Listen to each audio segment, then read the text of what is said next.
तिमिरान्धस्य ज्ञानाञ्जनशलाकया चक्षुरोन्मिलितं येन तस्मै श्रीगुरवे नमः। श्रीचैतन्यमनोभीष्टं स्थापितं येन भूतले स्वयं रूपा कदा मह्यं ददाति स्वापदान्तिकम्।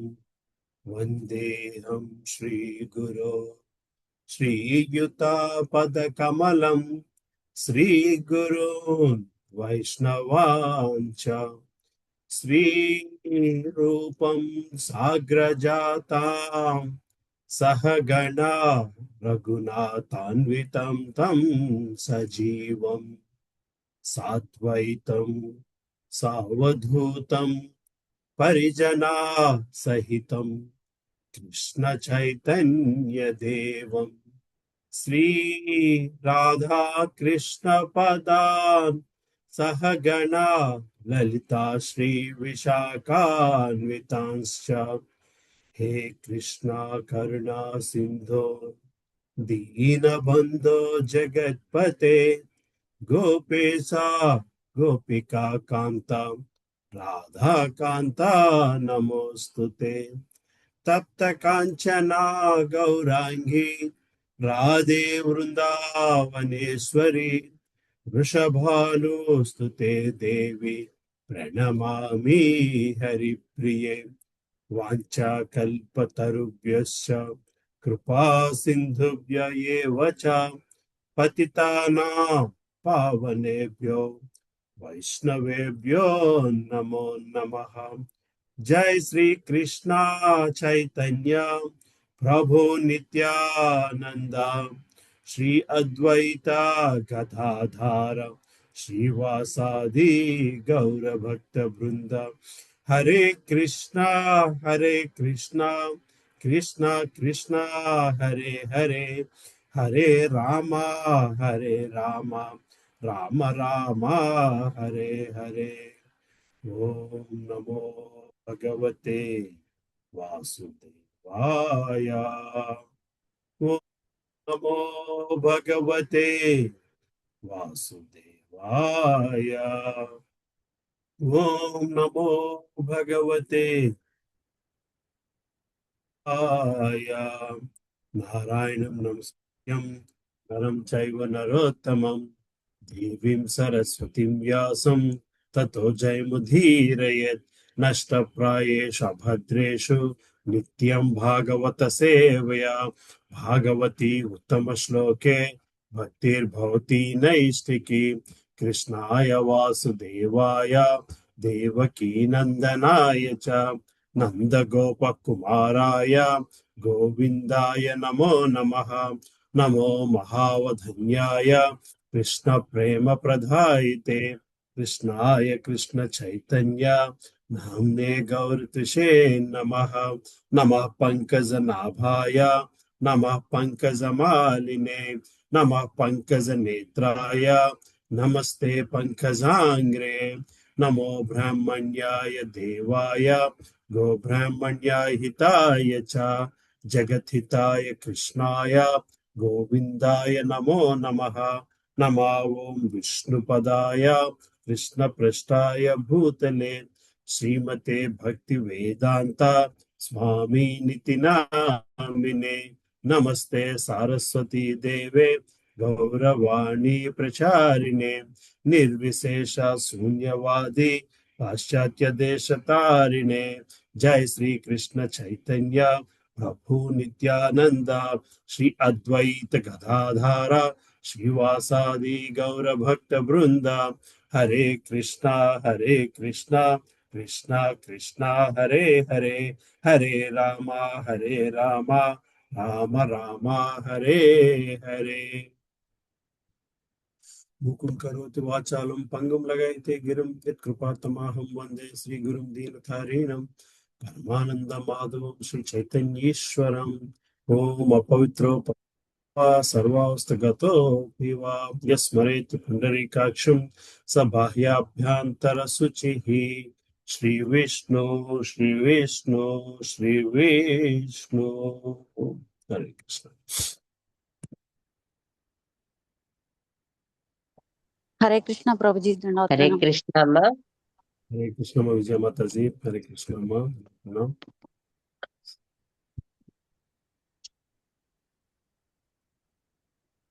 9వ శ్లోకం చదవాలనుకుంటాను.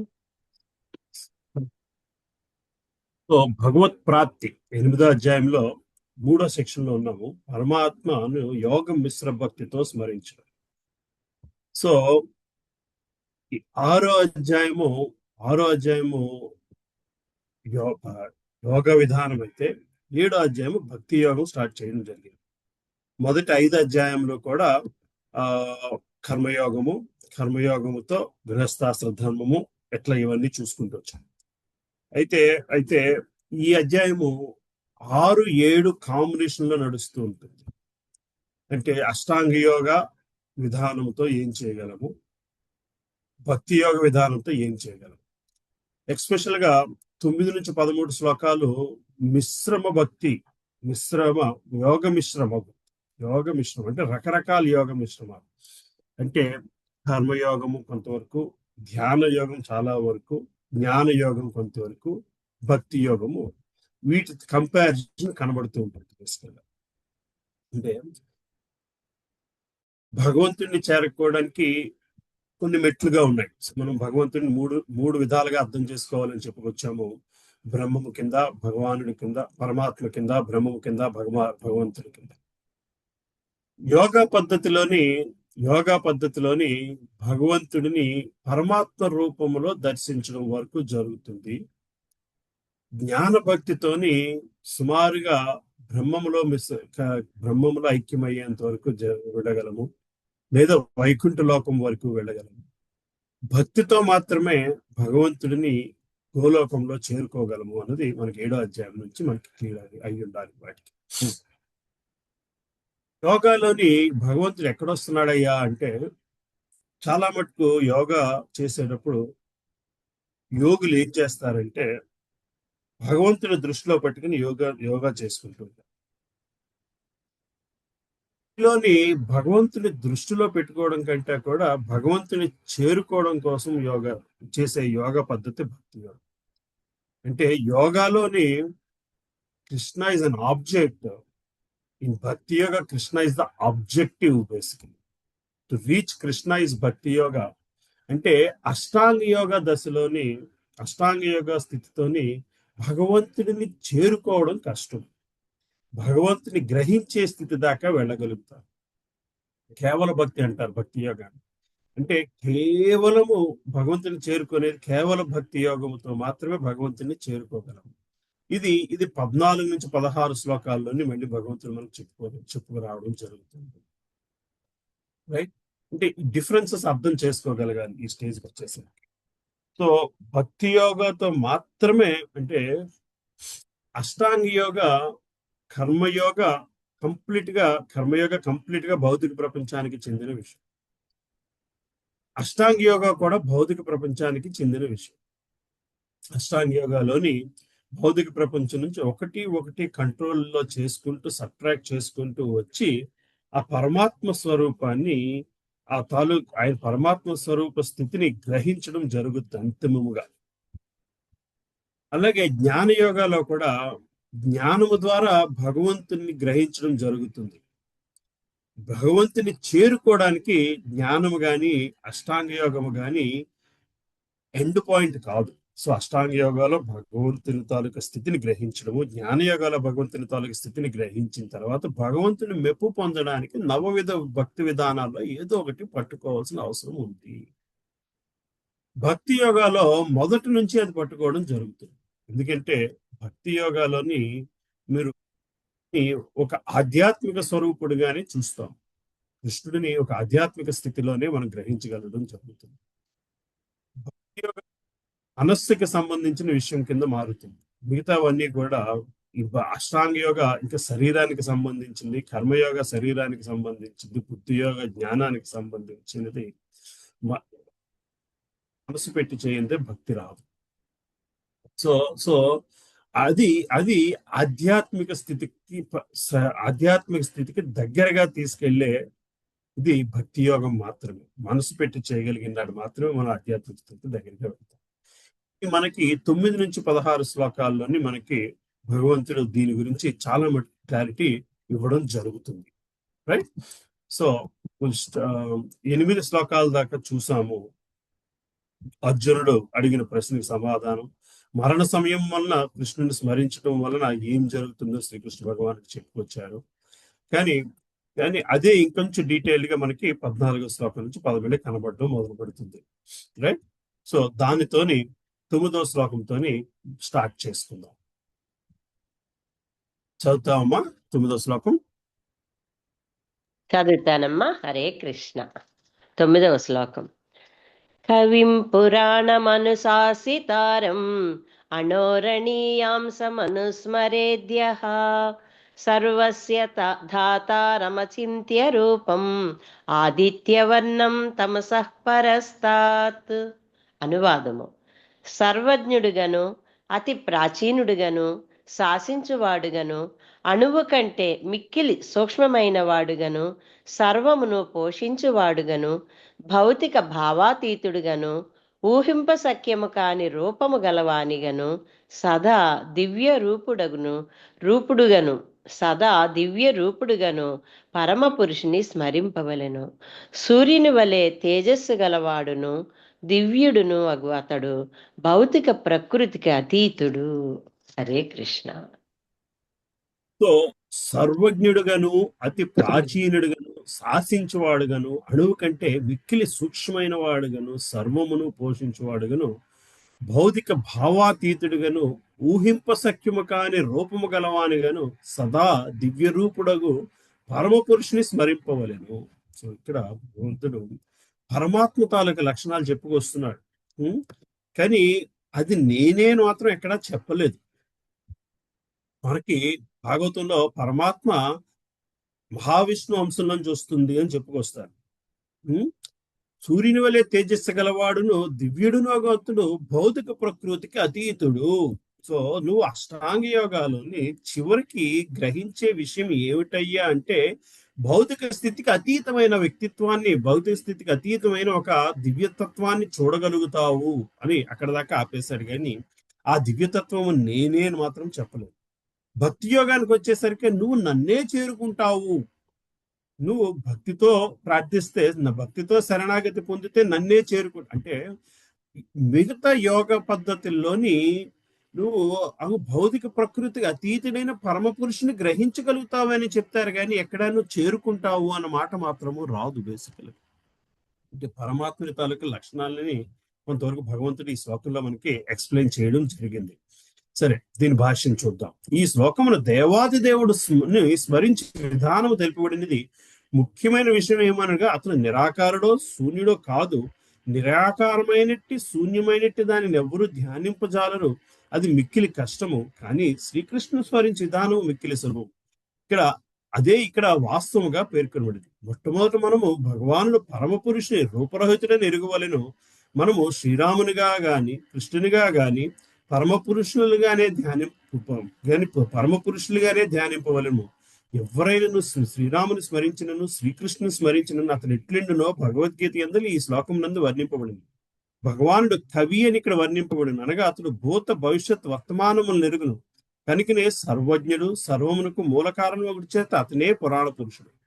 సర్వము అతను నుండే ఉద్భవించినది. అతడు విశ్వమునకు పరమ నియాంత్రికుడు, మానవ సమాజమునకు పోషకుడు, శిక్షకుడు అతనే. అతడు సూక్ష్మాది సూక్ష్మమైన వాడు. ఆత్మనది వెంట్రుక కొనలో 10,000 వంతు రూపమును దాల్చిండును. కానీ భగవానుడి సూక్ష్మాంశం యొక్క హృదయమునందు కూడా ప్రవేశించుట చేత అతడు ఊహించుటకు వీలు లేనంత సూక్ష్మమైన వాడు.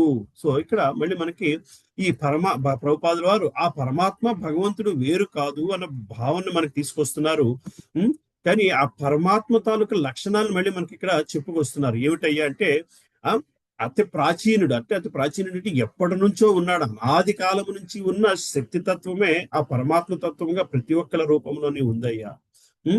సర్వమును పోషించగలవాడు. నువ్వు ఫైనల్ గా నువ్వు అష్టాంగ యోగాలో కానీ వేరొక యోగా పద్ధతిలోని గ్రహించగలిగే వ్యక్తి తాలూకా లక్షణాలు చెప్పుకొస్తూ అతని తాలూకా ఆధ్యాత్మిక దివ్యత్వాన్ని మనకి చెప్పుకొస్తున్నారు. అతడు ఈ భౌతిక ప్రకృతికి అతీతుడు అన్నది గ్రహించగలగాలి. నువ్వు ఫైనల్ గా అటువంటి వ్యక్తిని గ్రహిస్తావు, కానీ చేరుకుంటావు అన్న మాట మాత్రము ఎక్కడ రాదు. అన్లెస్ అంటిల్ ఎప్పుడు దాకా అది అవ్వదు, నువ్వు మళ్ళీ దాన్ని భక్తి యోగంలోకి తీసుకువచ్చినప్పుడు మాత్రమే అది జరుగుద్ది.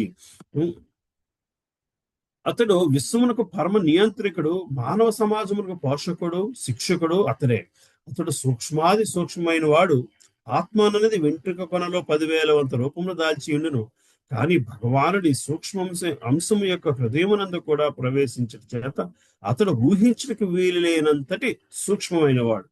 అనుకునే అతడు అణువు కంటిన మిక్కిలి సూక్ష్మమైన వాడు అని చెప్పబడినది. దేవాది దేవుడుగా అతడు అణువునందును మరియు అతి సూక్ష్మమైనట్టు దాని హృదయమునందును ప్రవేశించి పరమాత్మగా దాన్ని నియంత్రించుచున్నాడు.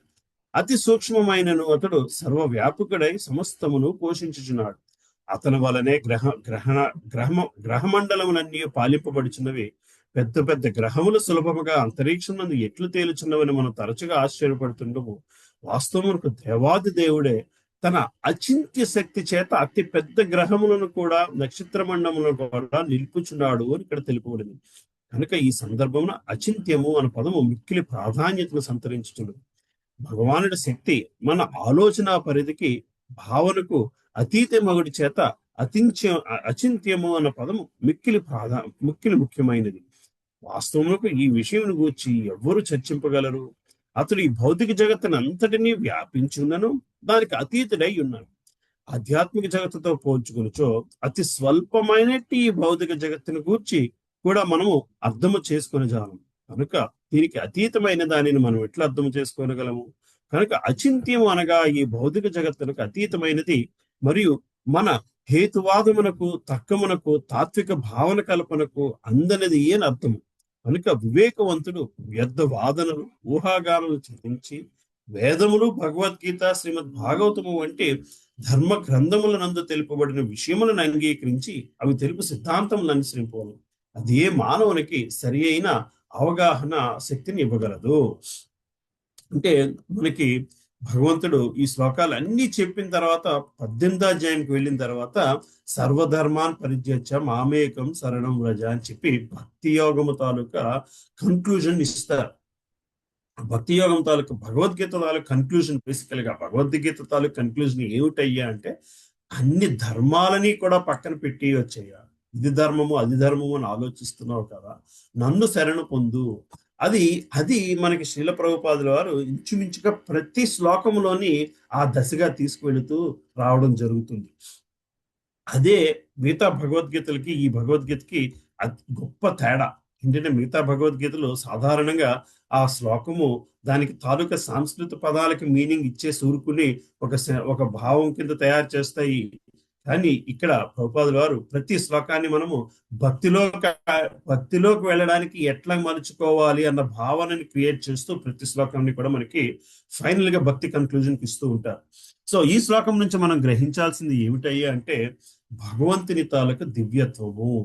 భగవంతుని తాలూకు దివ్యత్వము భౌతిక ప్రకృతికి అతీతమైన దివ్యత్వాన్ని మనము గ్రహించగలగాలి. సో నువ్వు అష్టాంగ యోగాలోనో వేరొక యోగాలోనో భగవంతుని తాలూకు స్థితిని భౌతిక తత్వానికి అతీతము అన్న స్థితి దాకానే గ్రహించగలవయ్యా. కానీ నువ్వు గ్రహించాల్సింది ఆ భగవంతుని చేరుకోవడానికి ఏమి చెయ్యాలి అని. మామేకం శరణం వ్రజ,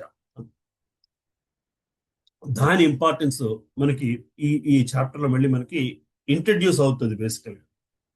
ఓకే, అర్థమవుతుందమ్మా? ముందుకు వెళ్దామా? నెక్స్ట్ శ్లోకానికి వెళ్దామా?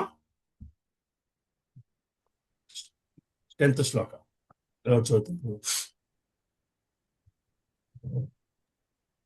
హరే కృష్ణ ప్రభుజీ, దండవత్ ప్రణామం. నేను చదవాలా ప్రభుజీ? చదవండి.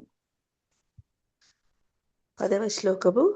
ప్రయాణకాలే మనసాచలేన భక్త్యా యుక్తో యోగబలేన చైవ భ్రువోర్మధ్యే ప్రాణమావేశ సమ్యక్ సతం పరం పురుషముపైతి దివ్యం. అనుమానము. మరణ సమయంలో ప్రాణవాయువును కనుబొమ్మల మధ్యలో నిలిపి దారి తప్పని మనస్సుతో యోగ బలముచే పూర్ణ భక్తితో భగవత్ స్మరణలో నెలకొనేవాడు నిశ్చయంగా దేవదేవుని పొందుతాడు. Hare Krishna Prabhuji, thank you. హరే కృష్ణ. మరణ సమయంలో ప్రాణవాయువు. సో ఇంత అష్టాంగ యోగా ప్రాక్టీస్ చేసిన తర్వాత, ఆ భగవంతుని తాలూకు స్థితిని గ్రహించిన తర్వాత, ఆ మరణ సమయంలో ప్రాణవాయువును భూమధ్యమును నిలిపి యోగశక్తిచే చలించిన మనస్సుతో సంపూర్ణ భక్తి భావముతో దేవాది దేవుని స్మరించిన వాడు తప్పక పరమ పురుషుని పొందగలడు. నన్ను పొందుతారు అన్నమాట ఎక్కడ అనలేదు. పరమ పురుషు 3rd డిగ్రీనే పెడుతున్నారు భగవంతుడు. అంటే ఇది కష్టమైన స్థితి. ఇది ఏమిటి? అష్టాంగ యోగ ద్వారా పరమాత్మ స్వరూపాన్ని గ్రహించగలము, కానీ గ్రహించిన తర్వాత ఆ స్థితిని మరణ సమయం దాకా తీసుకువెళ్ళగలగా. మరణ సమయంలోని ప్రాణవాయువును భూమధ్యమును నిలిపి, అష్టాంగ యోగాలోని ఆ స్థితులలోని ఏం జరుగుద్ది? చక్రాలు ఉంటాయి కదా, ఆ చక్రాలు అది నాకు గుర్తులేదు. సో వాళ్ళు ఏం చేస్తారంటే ప్రాణవాయువుని ఆ పై చక్రం దాకా నిలబెట్టి మనకి ఆత్మని ఆ పై రంధ్రాల్లోంచి బయటికి పంపిస్తూ ఉత్తమ జన్మలు, కింద రంధ్రాల నుంచి బయటికి వెళితే అధోగ జన్మలు అంటే జంతు జన్మలు వస్తాయి అని చెప్తారు. అది బ్రహ్మరంధ్రం నుంచి బయటకు వెళితే ఎటు కావాలంటే అటు తీసుకువెళ్ళగలిగే స్థితి యోగికి ఉంటుంది, ఆ కంట్రోల్ ఉంటుంది. అది ఆ ప్రాణవాయువును భూమధ్యమును నిలిపి యోగశక్తిచే చలించిన మనసుతో సంపూర్ణ భక్తిభావము, ఆ చివరి నిమిషంలోనే భక్తిభావము రావడానికి ప్రయత్నించగలగాలి. ఏ యోగా అయినా సరే. అంటే అష్టాంగ యోగా కంట్రోల్ ఇస్తుంది, కానీ ఆ కంట్రోల్లో మళ్ళీ చివరి నిమిషంలో భగవంతుని గ్రహించగలిగి అతనితో భక్తితో నిలబడగలిగేటప్పుడు మాత్రమే వాడు పరమ పురుషుని పొందగలడు, దేవాది దేవుని పొందడానికి అవకాశం ఉంది అని చెప్పి భగవంతుడు చెప్తున్నారు. సో దీని భాష్యం చూద్దాం. మరణ సమయంలో మనసు భక్తితో దేవాది దేవునిపై నెలకొని ఉండవలని ఈ శ్లోకం స్పష్టముగా చెప్పబడింది. ఈ శ్లోకం యోగాన్ని అభ్యసించే వారు ప్రాణవాయువుని కనుబొమ్మల నడుమ ఆజ్ఞా చక్రములకు చేర్చవలెనని ఇక్కడ ఆదేశింపబడింది. ఆ విధముగా షట్చక్రములపై ధ్యానముతో కూడిన షట్క్రయోగ ఇక్కడ సూచించబడుచును. శుద్ధ భక్తుడు అటు షట్చక్ర యోగం అభ్యసింపడు, కానీ అతడు సర్వదా కృష్ణ చైతన్యంతో నెలకొని ఉండి చేత మరణకాలమునందు దేవాది దేవుని కృపచేతనే అతడు స్మరింపగలుగుతాడు. ఈ విషయం 14వ శ్లోకంలో స్పష్టంగా వివరింపబడింది. మనకి ఇంచుమించుగా 5వ అధ్యాయంలో కూడాను భక్తితోని సంబంధించిన కర్మ ఎట్లా చేసుకోవాలో దగ్గర మనకి భక్తి యోగం గురించి చెప్పుకొస్తుంటారు. అంటే 6 అధ్యాయాల్లో అక్కడ భక్తి యోగం గురించి భగవంతుడు చెప్పుకొస్తుంటారు, ఎక్కడికక్కడ కంపేర్ చేస్తూ. కానీ ఇక్కడికి వచ్చేసరికి ఇక్కడ నుంచి this is the most supreme method to attain మోక్ష అనేది ఎస్టాబ్లిష్ చేయడం జరుగుతూ ఉంటుంది. శ్రీకృష్ణ భగవానుడిని భక్తితో సేవించినప్పుడు మాత్రమే మోక్షము పొందుతావయ్యా అనే విషయాన్ని ఇక్కడ నుంచి మనకి చాలా క్లియర్ గా చెప్పడం జరుగుతుంది. మిగతా కర్మలు కార్యాలు అన్ని చేసుకోవచ్చు, కానీ భక్తిని విడవడం మాత్రము చేయకూడదు. 24/7 ఆ కాన్షియస్నెస్ లో ఉండగలగాలి. ఆ కాన్షియస్నెస్ లో ఉండి మిగతా సర్వీస్ ఏమైనా చేసుకో, కానీ ఆ కాన్షియస్నెస్ లో ఉండినప్పుడు మాత్రమే చివరి నిమిషంలో కూడా నువ్వు భగవంతుని గుర్తించుకోగలవు అనేది మనం క్లియర్ గా ఈ చాప్టర్ నుంచి అర్థం చేసుకోగలగాలి. సర్వదా కృష్ణ చైతన్యం నెలకొని ఉండి చేత మరణకాలమునందు దేవాది దేవుని కృప చేతనే అతనిని స్మరింపగలిగింది. ఈ విషయం 14వ శ్లోకంలో స్పష్టంగా వివరింపబడింది. ఈ శ్లోకమున యోగ బలేనా అన్న పదమునకు ప్రత్యేక ప్రాధాన్యత కలదు. ఎందుకనగా షట్క్రయోగను భక్తి యోగను కానీ అభ్యసింపకుండా మరణ సమయమును ఎవ్వరూ ఇట్టి ఆధ్యాత్మిక స్థితిని పొందజాలరు. ఎవరును మరణ సమయమును హఠాత్తుగా దేవాది దేవుని స్మరింపజాలరు. అతడు ఏదియో ఒక యోగ విధానము, ముఖ్యముగా భక్తి యోగమును అభ్యసించి తీరవలు. మరణ సమయమున మనసు ఎంతగానో కలత చెంది ఉండెను కనుక మానవుడు జీవిత కాలమునందు యోగా ద్వారా ఆధ్యాత్మిక స్థితిని అభ్యసింపవలెను.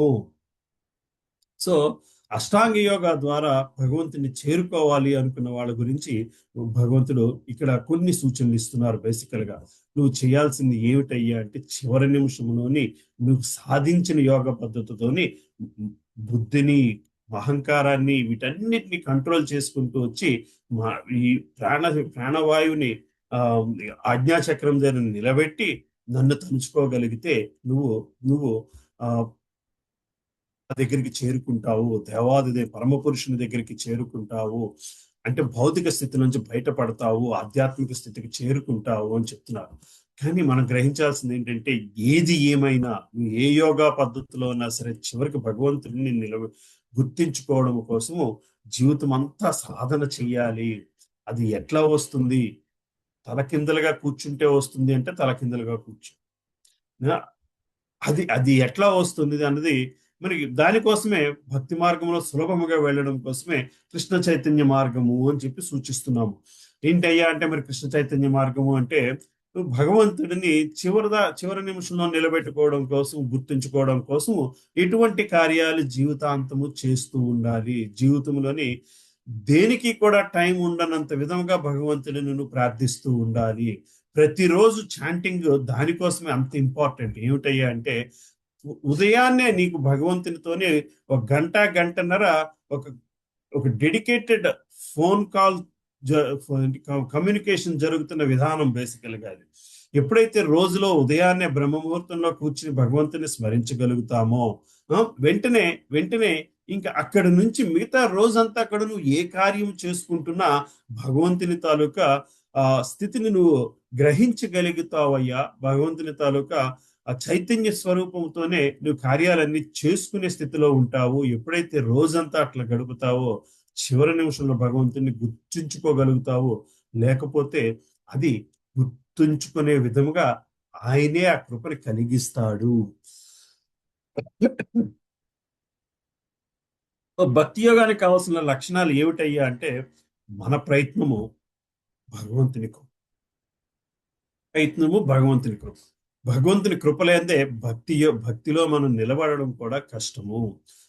ఆ ప్రక్రియే, భగవంతుని కృప పొందే ప్రక్రియే మనం రకరకాల సేవలతోనే రోజుని గడపగలగాలి. ఆ సేవలలో మొదటి సేవ చాంటింగ్, ఆ రెండవ సేవ భగవంతునికి అర్చన చేయడము, లేదా ఇంకొకరి సర్వీస్ చేయడము, భక్తులకి సేవ చేయడము. చేసే ప్రతి కార్యంలోని భగవంతుని తాలూకా స్థితిని గ్రహించగలడము. చేసే ప్రతి కార్యము ద్వారా కూడా మనం భగవంతునికి దగ్గర అయ్యే ప్రయత్నం చేయగలగాలి. సో రకరకాల పనులు చేస్తుంటాం పొద్దుటి నుంచి సాయంత్రం దాకా. చేసే ప్రతి పని కూడా దాని ఎండ్ రిజల్ట్ ఏమవ్వాలయ్యా అంటే భగవంతునికి దగ్గర చేర్చగలగాలి. సింపుల్ టాస్క్ లైక్ ఎవరో ఒక స్వీట్ ఇచ్చారు. ఆ స్వీట్ తినే ముందు కూడా ఆ స్వీట్ తినడం ఒక యోగం అయితే, ఆ స్వీట్ తినడం ఒక భాగ్యం, ఒక కార్యం అయితే, అరే కృష్ణ నువ్వు తిన్నావా, నువ్వు ఈ స్వీట్ తిన్నావా అని మనం ఆయన ప్రశ్నించుకుని మనం తినగలిగితే ఆ స్వీట్ తినడం వల్ల ప్రయోజనం ఉంది. అంటే ఆ స్వీట్ తినడము భగవంతుడిని గుర్తుంచుకోవడానికి ఒక అవకాశాన్ని కల్పించే స్థితిగా మనం అర్థం చేసుకుంటే ప్రతి కర్మలోని, ప్రతి కార్యములోని ఆయనని చూడగలుగుతాము.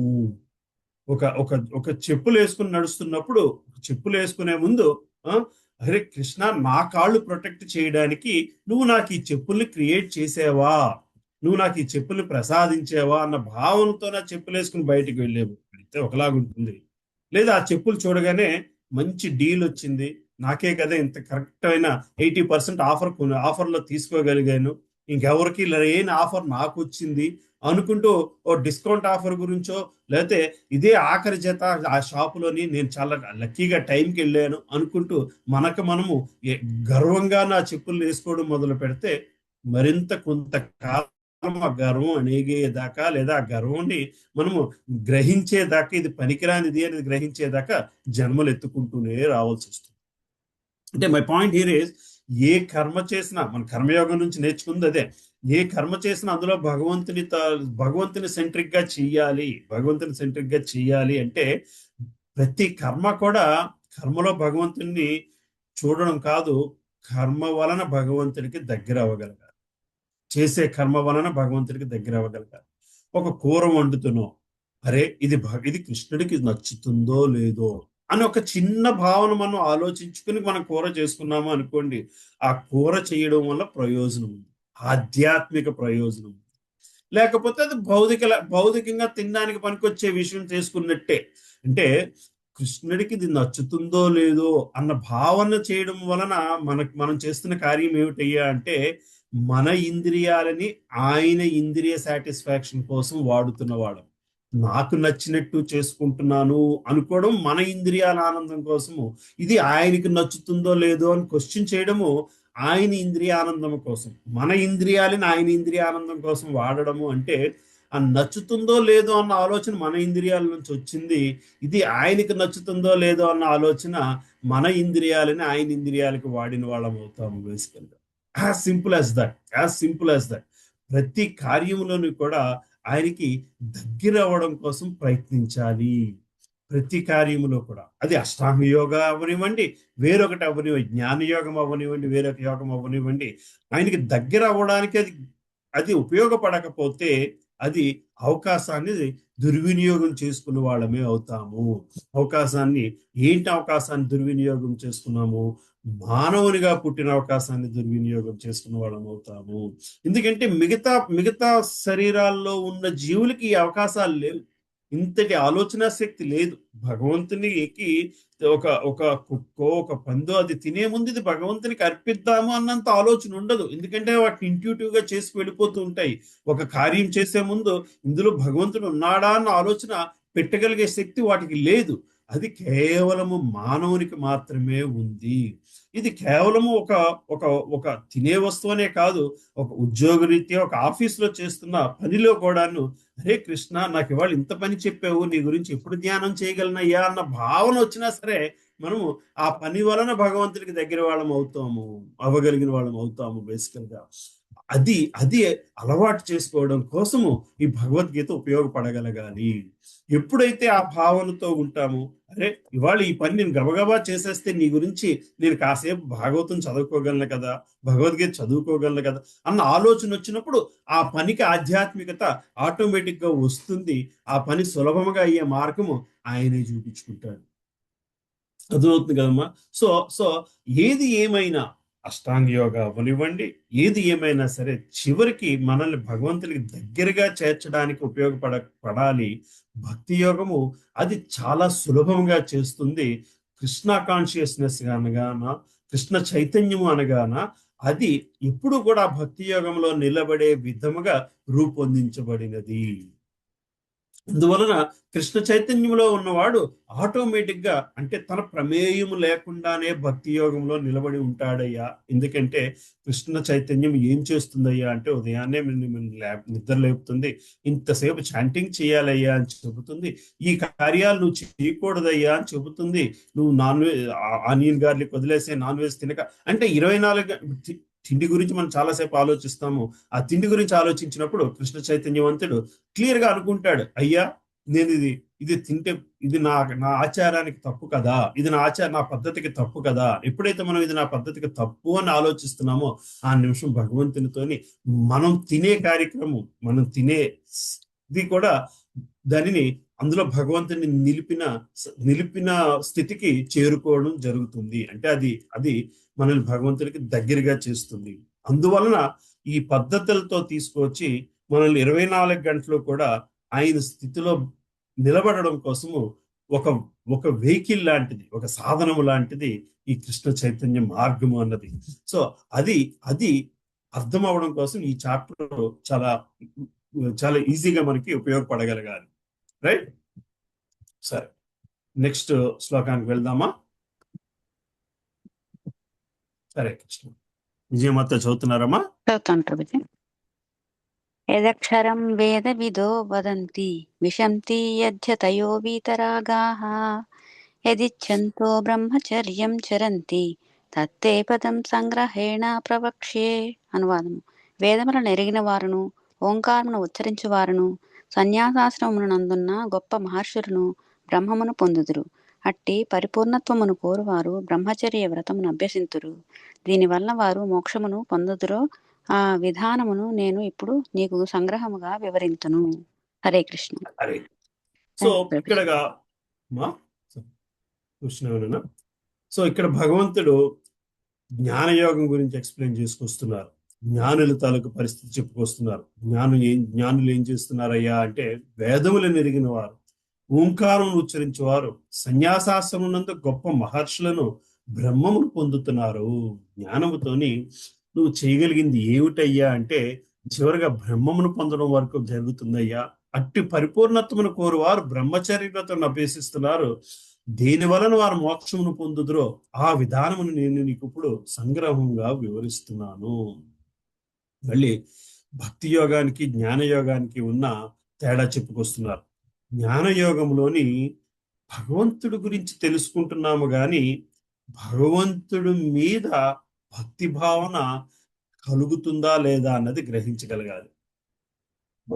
ఈ రోజు ఈ విషయము భగవంతుడి గురించి చాలా మనకి బోల్డ్ మెసేజ్లు వస్తూనే ఉంటాయి, వాట్సాప్ లో కానీ దాంట్లో కానీ లేదా వేదాలలో కానీ వేరే పుస్తకం చదివితే కానీ అవునా భగవంతుడు అంత గొప్పవాడా, భగవంతుడు ఇటువంటి వాడా, భగవంతుడి శక్తిదా, భగవంతుడి శక్తిదా అని అంత గ్రహిస్తున్నాం. కానీ ఇందులో ఈ దీని వలన భగవంతుడి మీద ప్రేమ కలుగుతుందా లేదా? సో ఆ ప్రేమ కలగనంత వరకు బ్రహ్మము దాకా వెళ్ళగలుగుతామంట. ఎప్పుడైతే భగవంతుడి మీద ప్రేమ కలుగుతుందో అప్పుడే ఆ డోర్ ఓపెన్ అవుతుంది. అప్పుడే ఆ డోర్ ఓపెన్ అవి మనల్ని ఆయన దగ్గరగా తీసుకువెళ్ళగలుగుతాడు. అంతవరకు నువ్వు నన్ను గుర్తించావు, నేనేంటో నీకు తెలుసు, నా ఇంటి దాకా రా, ఇంటి లోపలికి రావాలి అంటే నువ్వు నేను ఫ్రెండ్స్ అయ్యి ఉండాలి. అంతవరకు అంతే. వేదాలన్నీ కూడా భగవంతుడు అక్కడున్నాడు, భగవంతుడికి అది ఇష్టము అంటే అవును అది ఇష్టం కాబట్టి ఆ పని చేద్దాము, భగవంతుడికి ఇది ఇష్టం, భగవంతుడు వేదాలు ఇష్టం కాబట్టి వేద పఠనం చేద్దాం. మనం ఇవన్నీ వేదాలు నేర్చుకుంటే జ్ఞానం వస్తుంది. అందులో వేదాలలో భగవంతుని తాలూకా స్థితి అంతా చెప్పుకొచ్చారు. సో ఆ ఉత్సాహంతో నేర్చుకుంటారు. అసలు దాని వలన వేదాల మీద అభిమానంతో ఏమవుతుందంటే పలానా వాళ్ళ అడ్రస్ తెలుసు మనకి, ఆ ఇంట్లో ఆ వ్యక్తి ఉన్నాడు అని తెలుసు, కానీ ఆ వ్యక్తి తాలూకు వ్యక్తిత్వం తెలియకపోవచ్చు, ఆ వ్యక్తిత్వంతో ఒక అనుబంధం రాకపోవచ్చు. ఆ వ్యక్తితో ఒక అనుబంధం వస్తే మాత్రము భగవంతుని చేరుకుంటాము, అనుబంధం రాకపోతే మాత్రము బ్రహ్మస్థితి దాకా చేరుకుంటామయ్యా. ఆ అట్టి పరిపూర్ణత్వమును కోరువారు, అది పరిపూర్ణత్వ స్థితే. ఎందుకంటే భౌతిక స్థితి కాదు, అది ఆధ్యాత్మిక స్థితే. నువ్వు ఆ బ్రహ్మము నా బ్రహ్మ తేజస్సే, అందువలన అది కూడా ఒక విధంగా పరిపూర్ణత్వమే. కానీ ఇది ఒక మోక్ష విధానం. ఆ విధానాన్ని నేను నీకు సంగ్రహంగా వివరిస్తాను అని చెప్పుకొస్తున్నారు. శ్రీ కృష్ణ భగవానుడు అర్జునునకు ప్రాణవాయువును కనుబొమ్మల నడుము నిలుపు షట్చక్ర యోగాభ్యాసమును ఉపదేశించను. అర్జునునికి ఆ షట్చక్ర యోగం ఎట్లా అభ్యసింపవలెనో తెలియదని భావించి రాబో శ్లోకములందు భగవానుడు ఆ విధమును వివరించుచున్నాడు. పరబ్రహ్మము అద్వితీయుడైన వివిధ వ్యక్తి రూపములను మరియు లక్షణములు కలిగి ఉండనని భగవానుడు చెప్పుచున్నాడు. ముఖ్యంగా నిరాకారవాదులకు అక్షరం అనగా ఓంకారము పరబ్రహ్మముతోని సమానము. శ్రీకృష్ణ భగవానుడు ఇక్కడ వైరాగ్యంతో కూడిన మునులు ప్రవేశించి నిరాకార బ్రహ్మమును గురించి వివరించుచున్నాడు. సో మునులు అష్టాంగ యోగ పద్ధతి ప్లస్ జ్ఞానయోగ పద్ధతి రెండిటితోని కూడా ఆ బ్రహ్మమును చేరుకోవడానికి ప్రయత్నిస్తారు. బేసికల్ గా వైదిక విజ్ఞాన మార్గమునందు ఓంకారము జపించుట మరియు సంపూర్ణ బ్రహ్మచర్యమును ఆధ్యాత్మికాచార్యంత నివసించు నిరాకార బ్రహ్మమును గురించి ఎరుగుట శిష్యులకు ఆది నుండియే బోధింపబడింది. ఆ విధముగా వారు బ్రహ్మము యొక్క 2 లక్షణములు గ్రహిస్తారు. ఆధ్యాత్మిక జీవనమును ప్రగతి సాధించుటకు సాధకులకు ఇట్టి అభ్యాసము అత్యంత అవసరం. నేటి కాలమున అట్టి బ్రహ్మచర్య జీవితము సాధ్యము కాదు. ప్రపంచ సాంఘిక వ్యవస్థ పూర్తిగా మారిపోవట చేత సాధకులకు జీవిత ఆరంభము నుండి బ్రహ్మచర్యమును అభ్యసించి సాధ్యము కాకున్నది.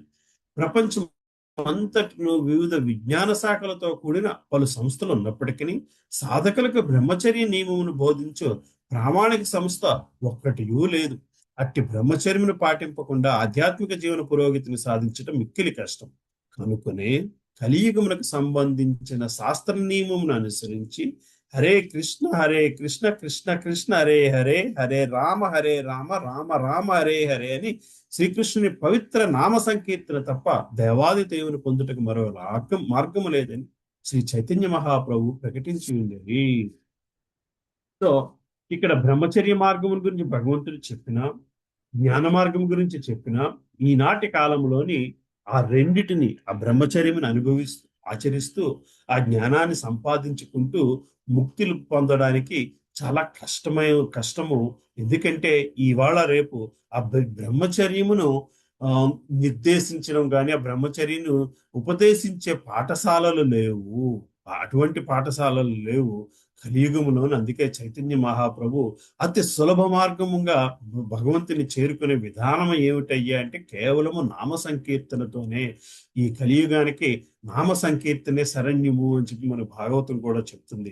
కలియుగంలో నామ సంకీర్తనతోని మిగతా యుగాలలో, త్రేతాయుగంలోని అదేంటి సత్యయుగంలోని తపస్సుతో సంపాదించినంత అంత విధానము, త్రేతాయుగంలోని యజ్ఞాలతో సంపాదించిన మోక్షము, ద్వాపర యుగంలోని విగ్రహారాధనతో సంపాదించగలిగిన మోక్షము కలియుగంలో కేవలము నామ సంకీర్తనతోనే సంపాదించగలము. ఎందుకంటే కలియుగంలోని మనిషికి ఆయువు తక్కువ, నిలకడ తక్కువ, అటెన్షన్ స్పాన్ తక్కువ, అంత కాన్సన్ట్రేటెడ్ గా పని చేయగలిగే సామర్థ్యత రోజు రోజుకి తగ్గిపోతూ వస్తూ ఉంటుంది. ఎందువలన అంటే స్పీడ్ యుగం అంతా స్పీడ్ గా వెళ్ళిపోతుంది. ఇన్ఫర్మేషన్ ప్రతి నిమిషము మనకి ఇన్ఫర్మేషన్ మీద ఉండిపోతుంది. ఇదివరకు గంట అరగంట యూట్యూబ్ వీడియోస్ చూసే వాళ్ళు ఇప్పుడు ఆ షార్ట్స్ 30 seconds 40 seconds చూసే స్థితికి వచ్చేసాము. ఆ 30 seconds కూడా పూర్తిగా చూడకుండా ముందుకు నడిపేస్తున్నాం. ఎందుకంటే 2 seconds లోనే అంతకంటే అటెన్షన్ స్పాన్ ఉండట్లేదు ఇవాళ రేపు. సో కలియుగంలోని కేవలము నామ సంకీర్తనతో మాత్రమే మనము బయటపడగలము అని చెప్పి మనకి చైతన్య మహాప్రభు కూడా చెప్పారు అనే విషయాన్ని మళ్ళీ మనకి ప్రభుపాదుల వారు ఇక్కడ సూచిస్తున్నారు. రైట్. సో నెక్స్ట్ శ్లోకానికి వెళ్దాము. Then if you want will come back. Hare Krishna. ఏ రోజు చదువుతారమ్మా? 12 చదువుతారమ్మా? చదవండి అన్న, చదవండి. హరే కృష్ణ. సర్వద్వారాణి సంయమ్య మనోహృది నిరుధ్య చ మూర్ధ్యాత్మనః ప్రాణం ఆస్థితో యోగధారణాం. అనువాదం: సర్వేంద్రియ కర్మల నుండి విడివడి ఉండుటయే యోగాస్థితి. సర్వేంద్రియ ద్వారములను మూసివేసి మనస్సును హృదయమునందును ప్రాణవాయువును శీర్షాగ్రమునందును నిలిపి మానవుడు యోగమునందు ప్రతిష్ఠితు దగును. హరే కృష్ణ ప్రభుజీ. మళ్ళీ యోగా పద్ధతి గురించి చెప్తున్నారు. ఇవన్నీ కూడా మనకు ఆల్రెడీ 6వ అధ్యాయంలో చెప్పిన సర్వేంద్రియ కర్మల నుంచి విడివడి ఉండిటియే యోగా స్థితి. మనం గ్రహించాల్సింది ఏంటంటే ఇది ఎంత కష్టమైనది. ఈ రోజు కలియుగంలో ఇది చేయగలమా? ఇంద్రియ కర్మల నుంచి, అంటే ఇంద్రియ కర్మ రుచుల నుంచి బయటపడి ఉండిటియే యోగ స్థితి. సర్వేంద్రియ ద్వారములను మూసివేసి, ఇంద్రియ ద్వారాలను మూసివేసి అంటే నవరంధ్రాలని కంట్రోల్లోకి తీసుకుని వచ్చి మనస్సుని హృదయమునందు ప్రాణవాయువును శీర్షాగ్రమును నిలిపి మానవుడు యోగమునందు ప్రతిష్ఠితుడగును. ఇది ఈ ప్రొసీజర్ చెప్తున్నారు. మనం గ్రహించాల్సింది ఏంటంటే ఇవాళ రేపు మనకి ఇంత ప్రొసీజర్ చేసే అంత టైము, పద్ధతి, దానిని నిర్దేశించి చేయించగలిగే ఉపాధ్యాయుడు గాని గురువు గాని ఉన్నాడా? లేని పక్షంలో ఏం చేయాలన్నది 13వ శ్లోకం నుంచి మళ్ళీ మనకి భగవంతుడు ఎక్స్ప్లెయిన్ చేసుకొస్తారు. బేసికల్ దీని భాష్యం చదువుతాము. సో యోగాభ్యాసమునకు మానవుడు మొట్టమొదట భోగేంద్రియ ద్వారములన్నిటినీ మూసివేయవాలని ఇక్కడ సూచించుచున్నది. సో ఏ యోగా క్లాస్ లో మనకి ఇది నేర్పుతున్నారు? అమ్మా, ముందు భోగాన్ని పక్కన పెట్టవాలయా. నువ్వు కనీసము ఏంటిది పట్టుపరుపు మీద పడుకోవడానికి వీలు లేదు. నువ్వు బ్రహ్మచర్యాన్ని అభ్యసించాలి. ఇటు అభ్యాసమునకే ప్రత్యాహారము అనగా ఇంద్రియార్థముల నుంచి ఇంద్రియములు మరలించుట అని పేరు. జ్ఞానేంద్రియములైన నేత్రములు, చెవులు, నాసిక, జిహ్వ, స్పర్శ అని వాటిని సంపూర్ణముగా నిగ్రహించి వానిని ఇంద్రియ తృప్తి యందు నిమగ్నము కాకుండా చేయవలెను. ఈ విధముగా మనసు హృదయమునందుగల పరమాత్మపై నెలకొని ప్రాణవాయువు శీర్షాగ్రమునకు ఉద్ధరింపబడును. ఈ పద్ధతి షష్టాధ్యాయం నందు స్పష్టముగా వివరింపబడింది. కానీ ఇదివరకే తెలుపబడినట్లు ఈ యోగాభ్యాసం ప్రస్తుత యుగమునకు ఆచరణీయం కాదు. కలియుగమునకు కృష్ణ చైతన్యమే ఏకైక ఉత్తమ మార్గం. మానవుడు భక్తియుక్త సేవయందు శ్రీకృష్ణుని పైననే సదా మనసును కేంద్రీకరింపగలిగినచో అచంచలమైన సమాధి స్థితి యందు నెలకొనుట అతనికి మిక్కిలి సులభతరము కాగలదు. సో భక్తి మార్గం ఏం చేస్తుందయ్యా అంటే మనసును భగవంతుని మీద నిలబెట్టడానికి ఉపయోగపడుతుంది. ఎప్పుడైతే నువ్వు మనసును భగవంతుని మీద నిలబెట్టగలుగుతున్నావో, ఎప్పుడైతే మనసుని భక్తియుక్త సేవ యందు శ్రీకృష్ణ పైననే సదా మనసును కేంద్రీకరింపగలిగినచో అచంచలమైన సమాధి స్థితి ఎందు నెలకొనుట అతనికి మిక్కిలి సులభతరం అవుతుంది.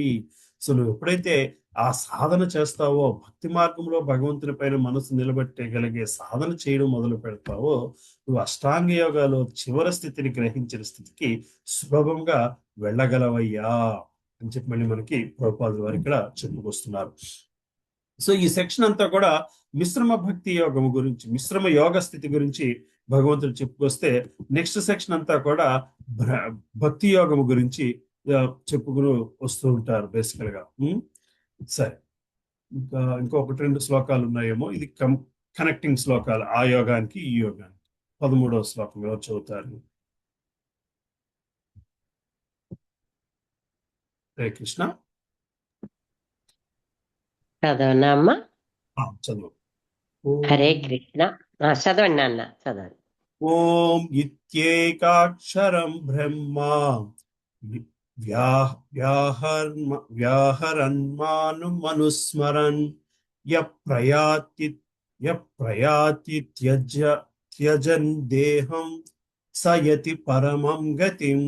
ఇట్టి యోగ విధానమునందు నెలకొని దివ్యాక్షరముల సమహారమైన ఓంకారమును ఉచ్చరించిన పిదప యోగి దేవాది దేవుడైన నన్ను స్మరించుచు దేహమును త్యజించినచో నిశ్చయముగా ఆధ్యాత్మిక లోకమునకు పొందగలడు.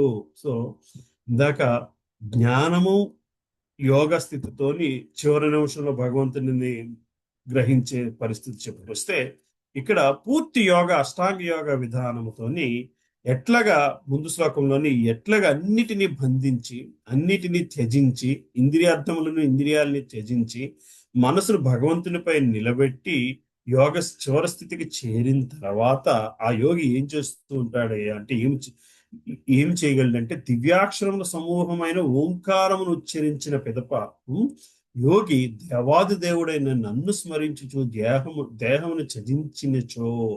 మళ్ళీ అంటే there is a possibility, but it is not what you call it 100% guaranteed possible. ఆ చివరి నిమిషంలో నన్ను స్మరించగలుగుతాడు అన్న మాట ఎక్కడా కూడా భగవంతుడు చెప్పడు మిగతా యోగ విధానాల గురించి వచ్చినప్పుడు. నిశ్చయముగా ఆధ్యాత్మిక లోకాన్ని పొందగలుగుతాడు. మనం చాలా మంది జనాలు ఈ ఆఖరి సెంటెన్స్ చూస్తారు, ఆధ్యాత్మిక లోకాన్ని ఇలా వెళ్ళిపోతాం కదా, కానీ ఆ ప్రాక్టీస్ లో నిలబడము చాలా కష్టము.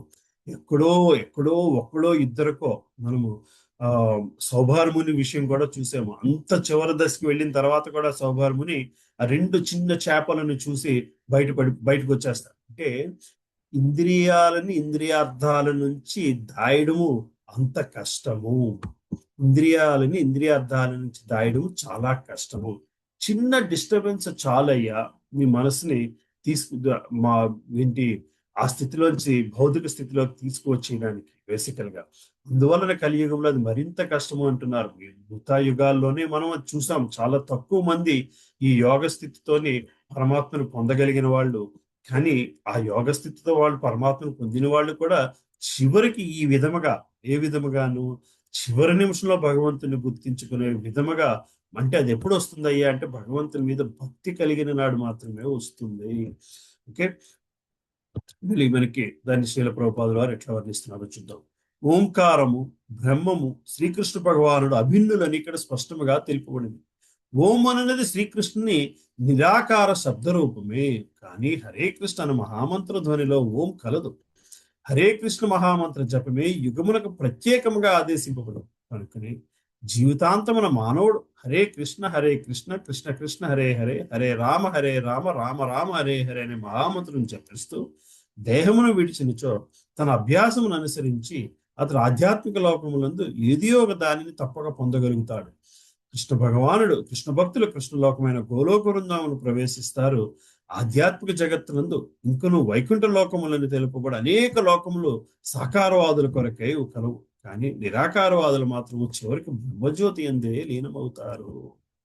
సో భగవంతుడిని ఒక ఓంకార స్వరూపంతో మనం పోల్చుకుని ఆ ధ్యానం చేస్తూ అష్టాంగ యోగ విధానంలో చివరి దశ చేరి శరీరాన్ని వదిలేసినా సరే అటువంటి వ్యక్తులు బ్రహ్మజ్యోతి వరకు లీనం అవ్వగలుగుతారు. ఎందుకంటే భగవంతుని ఆకార రూపాన్ని వాళ్ళు ధ్యానించలేకపోతారు చివరి నిమిషంలోని. కానీ ఆ ఓంకార తత్వాన్ని నేనే, అది నా నిరాకార తత్వము అని చెప్పుకొస్తున్నారు. అంటే అమ్మా, ఇట్ ఈస్ వెరీ ఇంపార్టెంట్. భగవంతుడిని మనము ఆయన రూపాన్ని గ్రహించి ఆ రూపంతో మనము బంధం ఏర్పరచుకోవడం. అది విష్ణు రూపం అవ్వచ్చు, రామరూపం అవ్వచ్చు, నరసింహ రూపం అవ్వచ్చు, కృష్ణ రూపం అవ్వచ్చు. ఒక రూపాంతో మనము బంధాన్ని ఏర్పరచుకోగలగాలి. ఎప్పుడైతే మనం ఆ రూపంతో బంధం ఏర్పరచుకుంటామో అప్పుడు మాత్రమే ఆయన మనల్ని ఆ రూపస్థితి దగ్గరికి తీసుకువెళ్తాడు, ఆ రూపస్థితి దగ్గరికి రాణిస్తాడు బేసికలీ. లేకపోతే మనకి నువ్వు నా అడ్రస్నే పట్టుకున్నావు, మరి ఫలానా ఇంటి అడ్రస్ని పట్టుకున్నావు, నా అడ్రస్ దాకా వెళుతావు నువ్వు బేసికల్గా. కాదు, ఆ అడ్రస్ లో ఉన్న వ్యక్తిని నీతో నువ్వు బంధం ఏర్పరచుకుంటే ఆ వ్యక్తి దాకా వెళుతావు బేసికల్గా. అంతే అర్థమవుతుంది కదమ్మా. సో అది అది అది చాలా ఇంపార్టెంట్ అయిన విషయము. ఆ మన నిజస్థితి భగవంతునితోని ఆయన రూపముతోనే మన నిజస్థితి ఉంది. కానీ అది గ్రహించినప్పుడు మాత్రమే మళ్ళీ మనము ఆ ఆధ్యాత్మిక స్థితికి వెళతాము. అదే మన ధ్యేయము, లక్ష్యము అయి ఉండాలి basically. Right? Any questions or shall we go to the next శ్లోక?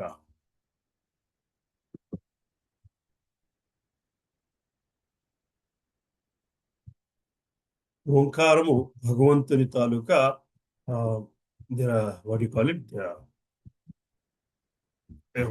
భగవంతుని తాలూకా శబ్ద రూపము అనేది మనం గ్రహించాలి.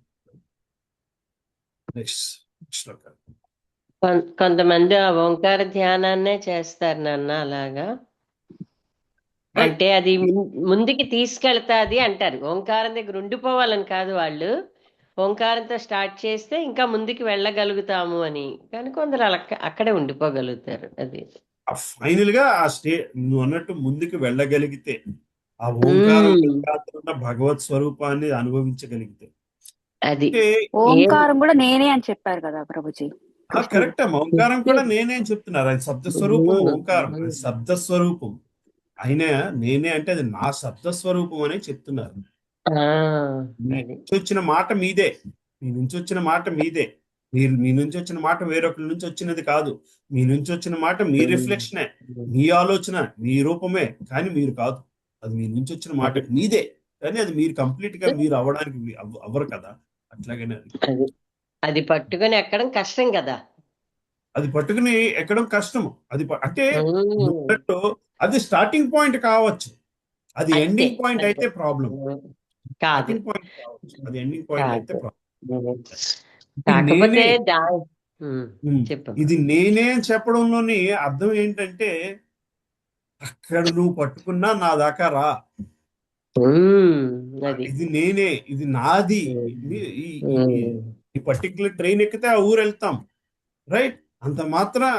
అంత మాత్రాన ట్రైన్ ఎక్కి కూర్చున్నంత మాత్రాన ఆ ఊరు వెళ్తాము. కానీ ఆ ఊరు వెళ్ళిన తర్వాత కూడా ఇంకా ట్రైన్ దిగకపోతే ట్రైన్ లోనే ఉంటాము బేసికలీ.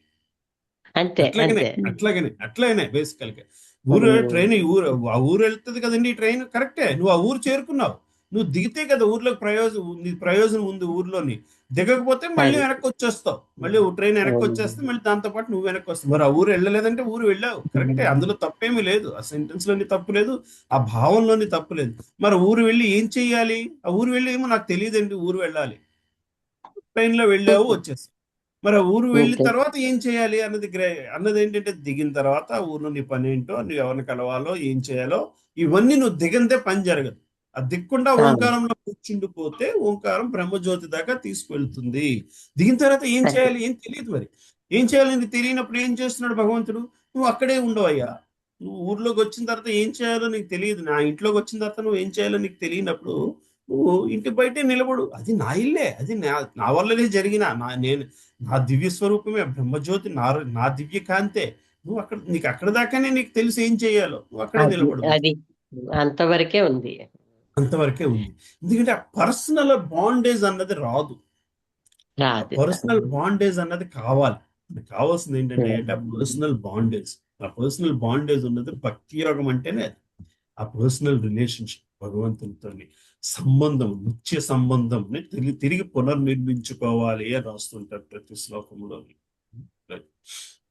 ఇంకోటి ఏంటంటే అక్కడికి వెళ్ళి అలాగా ఓంకారం చేస్తుంటే చిన్న చిన్న అనుభూతులు వస్తాయి ఆ ఏకాగ్రత వల్ల. అక్కడే ఉండిపోతారనమాట. అవి అనుభవిస్తూ చాలా బాగుంది అనుకుంటారు. అది దట్ ఈస్ ఫైన్, బాగుంది. ఉమ్. ఎందుకు ఇప్పుడు యోగా చేసుకుంటున్నప్పుడు, మెడిటేషన్ చేసుకున్నప్పుడు బాగుంటది. ఎందుకంటే ఉమ్. చాలా మటుకు భౌతిక స్థితి నుంచి బయటకు వస్తావు కాబట్టి. అంటే అది నీ చుట్టూరు ఉన్న ప్యూరిటీ నుంచి చుట్టూరు ఉన్న ఇంప్యూరిటీ నుంచి బయటపడతావు కాబట్టి ఆ స్థితి బాగుంటుంది. కానీ భగవంతునితో బంధం అనుభవించే స్థితి ఇంకా బాగుంటది అన్నది గ్రహించలేనంత కాలం నువ్వు అక్కడే తెలీదు. ఉంటావు. ఆ తెలీదు మెడిటేషన్ వాళ్ళకి. Meditation is good thing, but all of them have to be starting things. అవి ఎండింగ్ థింగ్స్ అయితే అక్కడే అంతే. పుస్తకం అట్ట చాలా బాగుంది అనుకున్నంతసేపు అట్ట బాగుంది, ఓపెన్ చేసి చదివితేనే పుస్తకం లోపల, లేకపోతే పుస్తకం అట్ట చాలా బాగుంది, వాల్ పోస్టర్ చాలా బాగుంది, సినిమాకి వెళ్తేనే సినిమా తాలూకు లక్షణం ఏంటో తెలుస్తుంది. అలాగా లేనంత కాలం అది చాలా రివ్యూ బాగుంది, వాల్ పోస్టర్ బాగుంది, ఆ సినిమాలో అంత గొప్ప విషయం ఉందంట, ఇంత గొప్ప విషయం ఉందంట, ఆ నవల్లో అంత రాశారంటే ఇది రాశారంట. నవల తీసి చదివితేనే నవల్లో ఏముందో తెలుస్తుంది బేసికల్ గా. అలాగే భగవంతుడు తలుపు కొట్టి లోపలికి వెళ్ళి, అయ్యా నీ విషయం ఏమిటి, నువ్వెవరివి, నీకు నాకున్న సంబంధం ఏమిటి అని అడిగి అడిగి ఆయనతో, అవునా నువ్వు ఇలాంటి వాడువా, నేను నాకు ఈ విషయం నువ్విచ్చావా, నాకు ఈ చెప్పులు నువ్విచ్చావా, ఈ కారు నువ్విచ్చావా, ఈ ఇల్లు నువ్విచ్చావా, అవునా నీ గొప్పతనం ఇదా అని గ్రహించగలిగిన నాడు then you will have a relationship with him basically. Until then అంతవరకు కూడా you will get stuck on the peripheral. Bhagavad Gita క్లాసులకి వచ్చేవాళ్ళు ఏదో ఒక ఫిలాసఫీతో వస్తారు. వాళ్ళకి నచ్చినట్టు మనం ఫిలాసఫీ ఇందులోంచి తీసుకుంటారు. బాబు అది కాదు ఇది అని చెప్పినప్పుడు బయటికి వెళ్ళిపోతున్నారు, క్లాసులకు మళ్ళీ కనబడరు. ఉమ్. దట్ ఈస్ కానీ ఎగ్జాక్ట్లీ కోరుకున్నది హ్యాపెన్స్. లేదు అక్కడ. కానీ అంతే అంతే, కోరుకున్నది లేదు అక్కడ. అది అక్కడ వాళ్ళు కోరుకున్నది లేదు. అంటే ఉమ్. వాళ్ళు ఆల్రెడీ ఒక ఫ్రేమ్ ఆఫ్ మైండ్ తో ఉన్నారు. ఇది నాది, ఉమ్. ఇది ఇది అది దొరకనప్పుడు వెళ్ళిపోయి అది ఎక్కడ దొరికితే అక్కడ వెతుకుతూ ఉంటారు. కానీ but that's not what it is. అది కాదు మనం నేర్చుకోవాల్సింది భగవద్గీత నుంచి. మన ఫిలాసఫీకి అది సరిపోతుందా లేదా అన్నది కాదు, దాని ఫిలాసఫీకి మనం సరిపోతున్నామా లేదా అన్నది గ్రహించాలి. భగవద్గీత కానీ ఏం ఇంత నేర్పుతుంది? అమ్మా వా- విక్రమ్ ప్రభు.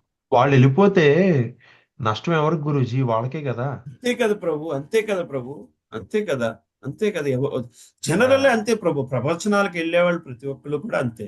వాళ్ళకి ఫిలాసఫీతో వస్తారు. అవతల వాళ్ళు మనకి నచ్చినట్లు చెబుతున్నంత కాలం మనం అక్కడ కూర్చోగలుగుతాం. ద ఈగో సాటిస్ఫాక్షన్ బేసికల్. సో అందుకనే మనకు ముందే చెప్తున్నారు, తద్విద్య ప్రణిపాతైన పరిప్రశ్నైన సేవ. ఆ స్థితిలో నిలబడితేనే నీకు జ్ఞానం వస్తుందయ్యా అని కృష్ణుడు చెప్తాడు. గురువు స్థితి ఎట్లా ఉన్నట్టు ఆయన్ని వ్యాలిడేట్ చేయడానికి నువ్వు వస్తే నీకు ఫిలాసఫీ ఎక్కదయ్యా. ఆయనకి నాకేమీ రాదు, నువ్వు చెప్పేది నా బాగు కోసము, నేను నేర్చుకోవాలి అన్న శరణాగతితో ఉన్నప్పుడు మాత్రమే జ్ఞానం వస్తుందయ్యా. వాళ్ళ జ్ఞానాన్ని తత్వదర్శిత అంటే వాళ్ళ జ్ఞానాన్ని తత్వాన్ని చూశారు, తత్వాన్ని దర్శించగలిగిన వాళ్ళు కాబట్టి జ్ఞానం నీకు ఇస్తారయ్యా అని చెప్పొస్తారు కృష్ణుడు. Right? Anyway that's different topic. Yes Prabhu. So that is where we have lot of problem అనే కంటే, సో అందుకోసమనే ఇంత ఇంత డీప్ డిస్కషన్ ఆఫ్ భగవద్గీత కూడా అన్ని చోట్ల చేయలేకపోతున్నారు. బాబు ముందు నువ్వు భక్తిలోకి రావయ్యా, ముందు ప్రసాదం తినవయ్యా, కనీసం చాంటింగ్ చేయవయ్యా, అప్పుడు ఒక స్థితికి వచ్చిన తర్వాత భగవద్గీతను అర్థం చేసుకోవడం మొదలు పెట్టవయ్యా. రైట్ విక్రమ్ ప్రభు? అంతేకా గురూజీ. అంటే నా బేసికల్ గా నాకు ఎలా అనిపిస్తుంది అంటే, దేవుడు ఆ భగవంతుడు మనల్ని ఇక్కడ వరకు తీసుకొస్తామే చాలా ఎక్కువ. గుర్రాన్ని నీళ్లు తాగిస్తాం భగవంతుడి ఇది కాదు కదా. చెరువు అవును, చూపిస్తాం అవును, వరకే భగవంతుడి ఇది. అవును, అది గుర్రం ఫైనల్ గా నీళ్లు తాగుద్దా లేదా అనేది గుర్రం బట్టి అవును. ఉంటది. ఈ జన్మ కాకపోతే ఇంకో 1000 జన్మల తర్వాత వాళ్ళు అంతే, ఇచ్చేసుకోవచ్చు. అంతే, అంతే, ఆ, అంతే, అంతే, అంతే. జన్మ కాకపోతే మళ్ళీ 1000 జన్మలో 10,000 జన్మలో మనకు తెలియదు ప్రభు. That is the biggest problem. ఎన్ని జన్మల తర్వాత ఎన్ని కర్మలు యా ఉన్నాయో, ఎంత ఎంత మన బ్యాంక్ బ్యాలెన్స్ ఎలా ఉందో మనకు తెలియదు. బట్ కాదు, దిస్ ఇస్ అలాంటివి ఉన్నాయి అని ఇక్కడికి వచ్చాకే తెలుసుకున్నాం. అవునా? But exactly. This is an అంటే ఆపర్చునిటీ. హ్యూమన్ లైఫ్ అన్నది మన ఒక గ్రేట్ ఆపర్చునిటీ కదా. హ్యూమన్ లైఫ్ అన్నది ఎగ్జాక్ట్లీ. Great opportunity. అంటే నేను మన క్లాస్ లోనే లైవ్ ఎగ్జాంపుల్స్ ఉన్నారు కదా గురూజీ. ఎంతో మంది డ్రాప్ అయిపోవాలా ఫస్ట్ మన అవును. 14 క్లాసులో క్లాస్ విని. సో అవును, అవును. యా సో సో మొదట్లో కూడా ప్రభు ఇస్కాన్లోకి రాకముందు కూడా ఫిలాసఫీ చదువుకున్నాము. భగవద్గీతలు కూడా చదివాను, 2-3 వెర్షన్స్ నేను చదువుకున్నాను. కానీ ఒక రోజు ఒక ఒక ఒక ఏంటిది జన్మాష్టమికి ఒక గోశాలకు వెళ్ళాము. అక్కడ ఒక గుళ్ళో కూర్చుని ఉన్నాము. Not somebody not somebody very senior in ISKCON అని నేను అనను. Somebody very in the friend circle మాట్లాడుకుంటూ ఉంటే, ఈ పుణ్యం అంతా ఎందుకు, మరో మంచి జన్మ కోసము, జన్మల్లో ముందుకు వెళ్ళడం కోసము ఏదో మాట్లాడుతుంటే ఆవిడ, ఇదే ఆఖరి జన్మ అవ్వగలగాలి కదండి, మళ్ళీ జన్మ ఎత్తడం ఎందుకు అని. ద థింగ్ ఈజ్, ఆవిడ చెప్పిన మాట ఇంత కాన్ఫిడెంట్ గా ఎలా చెప్తుంది ఈవిడ. అసలు అది ఎంతో ఎంతో విశ్వ ప్రయత్నం చేస్తున్నాం కదా, ఇది చదివి అది చదివి మనం మనం పద్ధతి మార్చుకోవడానికి ఇంత ప్రయత్నం చేస్తుంటే, ఈవిడ చాలా సింపుల్ గా మళ్ళీ జన్మ ఎందుకు ఎత్తాలండి, ఇదే ఆఖరి జన్మ అయిపోవచ్చు కదా, అయిపోవాలి కదా, చాలా సింపుల్ గా చాలా కాన్ఫిడెంట్ గా చెప్పేసింది ఆవిడ. ఆవిడ ప్రాక్టీస్ ఏం చేస్తున్నారో ఏమిటో నాకు తెలియదు. But I know her for last 2-3 years basically, like I know that person basically. అయితే ఆ కాన్ఫిడెన్స్ వాట్ మూడ్ మీ బేసికల్ గా, ఇంత కాన్ఫిడెన్స్ ఎక్కడి నుంచి వస్తుంది మీకు అని అంటే, ఏం ప్రాక్టీస్ వల్ల వస్తుంది అంటే, అదేంటి మనకి మా క్లాసులు ఇవే కదా చెప్తారు, ఈ జన్మ ఆఖరి జన్మ అయ్యేలాగా మన ప్రయత్నం ఉండాలి కదా. ఏమిటి ఆ క్లాసులు, ఏంటి ఆ కాన్ఫిడెన్స్ క్రియేట్ చేసిన క్లాస్ ఏమిటి నాకు కావాలి. The only difference between me and that person is, she attended few classes in last 2 years, I know, but in 2 years she attended probably another 5, 6, 10 classes, not great deal of things basically, but the confidence that brought her, ఆ classes ఏంటో నాకు కావాలి, అదేంటో మరి నాకు తెలియదు ఆ class ఏంటో తెలియదు, అందులో ఏం చేస్తున్నారో తెలియదు, బట్ ఆ కాన్ఫిడెన్స్ క్రియేట్ చేసింది కదా. That that that is what attracted me more to this philosophy than anything. then it made sense. Yes, there is a possibility. And Prabhupada వారి లెక్చర్ ఒకటి ఉంటుంది, ఒక జర్నలిస్ట్ అడుగుతాడు ఆయన్ని, మీరు ఇవన్నీ చెబుతున్నారు, మేము ఎన్నో కర్మలు చేశాము, మరి ఈ కర్మలన్నిటి నుంచి బయటపడి మీరు చెప్పిన ఈ విధానంలోకి రావాలంటే మాకు ఎన్ని జన్మలు అవసరం, ఎన్ని జన్మలు పడుతుంది. భగవద్గీత చదువుకోలేదో ఒక్క సెకండు, సర్వధర్మాన్ పరిచయచ్చ మామేకం శరణం వజ, ఆ శరణం పొందడానికి నీకు ఒక్క సెకండే పడుతుంది. ఆ ఒక్క సెకండ్ లో నేను మొత్తం ఇదే ఆఖరి జన్మ చేసుకునే పరిస్థితి తెచ్చుకోగలగాలి. That is what Bhagavad Gita is teaching you అని ఆయన తిడతాడు బేసికల్గా. భగవద్గీత చదువుకోలేదా, ఏం చేస్తున్నావు, ఒక్క సెకండ్ చాలు అని.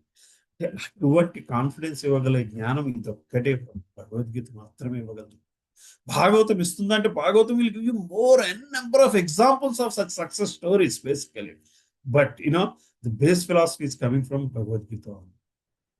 మళ్ళీ ఇదంతా అక్కడ రిపీట్ అవుతుంది, ఒకసారి కాదు 100 సార్లు రిపీట్ అవుతుంది, and with hundreds of examples basically. But anyway, so that is what this classes should help you basically. ఈ క్లాసెస్ మీద మనం గ్రహించాల్సింది ఏమిటి అంటే, ఇది మార్గము, ఇది మాత్రమే మార్గము అన్నది గ్రహించగలగాలి. Then how you want to handle it, take it, get hooked to it or not, and all those things are different. If you're not able to get hooked to, probably it's my failure rather than your this thing basically.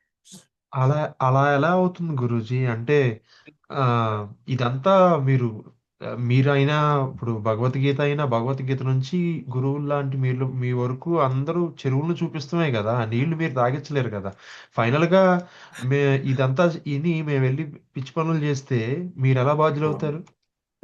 కాదమ్మా, పిచ్చుకొని నీ ఆ స్థితికి కాదు, నీళ్ళు తీసుకెళ్ళగలగాలి, ఇలా అమ్మా, నీళ్ళు ఇలా తాగాలి అని కూడా చెప్తున్నారు కదా వాళ్ళు. అదే చెప్పగలగాలి కదా. అదే అంటది. అదే నీళ్లు అది తాగాలని కూడా ఉత్సాహం చెప్తున్నారు. క్రియేట్ చేయగలగాలి. అదే ఇలా తాగితే ఇలాగా అని చెప్తున్నారు కదమ్మా, అంచేత మనకు సులభం అవుతుంది ఇక్కడ మార్గం. ఆ, అంటే అదే కదా మాతాజీ, అంత అంత ఈజీగా పాటించేసేది అయితే కోట్లాది మంది ఈ పాటికి అయిపోయేవాళ్ళుగా, మోక్షాలు వచ్చేసి. ఎలాగైపోతారు నాన్న, ఎలా అయిపోతారు? ముందు రావాలి అదే కదా. అంత ఈజీ కాదుగా. ఇప్పుడు మన క్లాస్ లోనే 100% గా ఎవరు చేస్తున్నారు మాతాజీ? నాకు తెలియదు, నేనైతే కాదు. నాట్ బట్ ఈవెన్ అలా మీ. సాధన ప్రయత్నంతో స్టార్ట్ చేయాలి ఆ, మనం.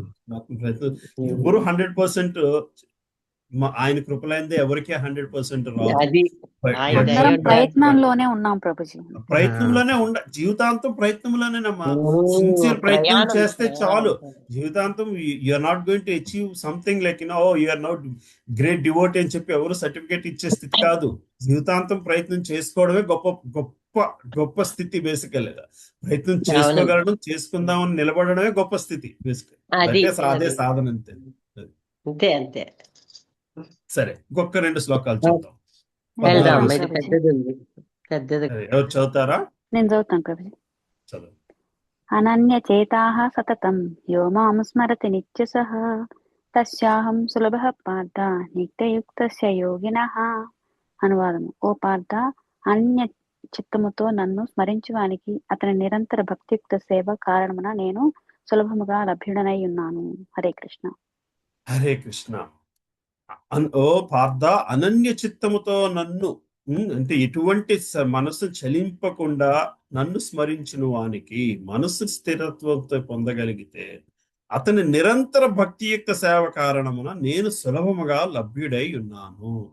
ఇదొక్క చోటే సులభం అన్న పదం భగవద్గీతలో వాడారు భగవంతుడు. ఇంకెక్కడ కూడా సులభం అన్న పదం వాడలేదు. నన్ను సులభంగా పట్టుకోవాలంటే నీకు కావలసింది కేవలం భక్తి మాత్రమే, నా మీద భక్తి మాత్రమే. ఇంక ఎటువంటి భక్తి కావాలి? అనన్య చేత సతతం, ఇంక ఏది ఆలోచించకుండా, మనసుని ఎటు చలింపకుండా సతతం ఎల్లప్పుడూ యో మాం స్మరతి నిత్యాస, అంటే ఎప్పుడూ కూడా నన్ను స్మరించగలిగితే అతి సులభముగా నేను లొంగిపోతానయ్యా. ఇంతకంటే క్లియర్ గా భగవంతుడు ఎక్కడా చెప్పట్లేదు. చాలా సులభము నన్ను చేరుకోవడము. యోగ పద్ధతిలోని ఎంత కష్టపడాలి, నీ ప్రాణవాయువును అక్కడ నిలబెట్టగలగాలి, చివరి నిమిషంలో నన్ను ఆలోచించగలగాలి, నన్ను నా గురించి ఆలోచించగలిగితే నా దగ్గరికి వస్తావు. ఓంకార స్థితిని నువ్వు నమ్ముకుంటే, ఓంకార స్థితి ద్వారా నువ్వు చివరి నిమిషంలో వదిలితే నువ్వు బ్రహ్మము దాకా చేరు. కానీ భక్తి మార్గంలోని నీ మనసును భక్తిలో పెట్టి నన్ను స్మరించగలిగితే అతి సులభంగా నన్ను చేరుకోగలవు. అతి సులభంగా నేను నీకు దొరికిపోతాను. కారణం నేను సులభముగా లభ్యుడై ఉన్నాను. రైట్. దీని భాష్యం చూద్దాం, ప్రభుపాదుల వారి భాష్యం. దేవదేవుని భక్తి యోగముతో సేవించు శుద్ధ భక్తులు పొందు పరమగమ్యముని ఈ శ్లోకమును ముఖ్యముగా వివరించుచున్నది. గడచిన అధ్యాయపు శ్లోకములందు ఆప్తులు, జిజ్ఞాసులు, అర్థార్థులు, జ్ఞానులని 4 రకములైన భక్తులను పేర్కొనబడి కర్మయోగము, జ్ఞానయోగము, హఠయోగము వంటి వివిధ ముక్తి మార్గములు కూడా వివరింపబడింది. ఈ యోగ విధానములు భక్తిని కొద్దిగా కలిగి ఉన్నను ఈ శ్లోకమునందు ప్రత్యేకించి జ్ఞాన కర్మ హఠాత్ ఎట్టి మిశ్రమము లేని శుద్ధ భక్తి యోగము ప్రత్యేకించి పేర్కొనబడింది. అనన్య చేత అన్న పదముచే సూచించబడినట్లు శుద్ధ భక్తి యోగమునందు భక్తుడు శ్రీకృష్ణుని తప్ప మరి దేనిని వాంఛింపడు. శుద్ధ భక్తి యోగమునందు భక్తుడు శ్రీకృష్ణుని తప్ప మరి దేనిని వాంఛింపడు. బ్రహ్మజ్యోతి యందు ఐక్యము కావాలని గాని, భవబంధము నుంచి విముక్తి పొందవాలని గాని మరి దేనిని గాని శుద్ధ భక్తుడు వాంఛింపడు. కనుకనే శ్రీ చైతన్య చరితామృతం మధ్యలీల యందు శుద్ధ భక్తుడు నిష్కాముడుగా పిలువబడడు. అనగా స్వలాభము కొరకు ఎట్టి వాంఛను కలిగి ఉండడు. పరమశాంతిని అతనికే తప్ప స్వార్థ లాభము కొరకు ప్రయత్నించే వారికి లభింపదు. జ్ఞాన కర్మ లేదా హఠయోగులు ఏదియో కొంత స్వార్థమును కలిగి ఉన్నను శుద్ధ భక్తుడు దేవాది దేవుని ప్రియమునకు అనన్యమైన దేనిని కోరడు. కనుకనే తన పట్ల నిశ్చలమైన భక్తి గల వారికి తాను సులభంగా లభించునని భగవానుడు తెలియజేయుచున్నాడు. సో కేవలము భక్తితోనే నన్ను పొందగలవయ్యా, అది చాలా సులభమైన మార్గము అని కూడా భగవంతుడు చెప్తున్నారు. దానికి కావాల్సిందల్లా ఏంటంటే అనన్య చింత, ఇంక వేరే ఆలోచన లేకుండా నా గురించి ఆలోచించగలగాలి. శుద్ధ భక్తుడు సదా శ్రీకృష్ణుని గల వివిధ రూపంలో ఏదో ఒక దానిని ద్వారా భక్తియుక్త సేవ యందు నెలకొని ఉండడు. శ్రీకృష్ణుడికి శ్రీరాముడు నరసింహుడు వంటి స్వాంస రూపములు మరియు అవతారములు అనేకములు కలవు. దేవాది దేవుని దివ్య రూపంలో ఏదియో ఒక దాని యందు ప్రేమతో కూడిన భక్తియుక్త సేవతో భక్తుడు తన మనసును నెలకొల్పవచ్చు.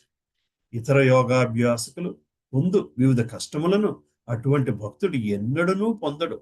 భక్తి యోగం మిక్కిలి సరళము, పవిత్రము, సులభము. ఎవరైనాను హరే కృష్ణ మహామంత్ర జపముతో అట్టి భక్తిని ఆరంభింపవచ్చు.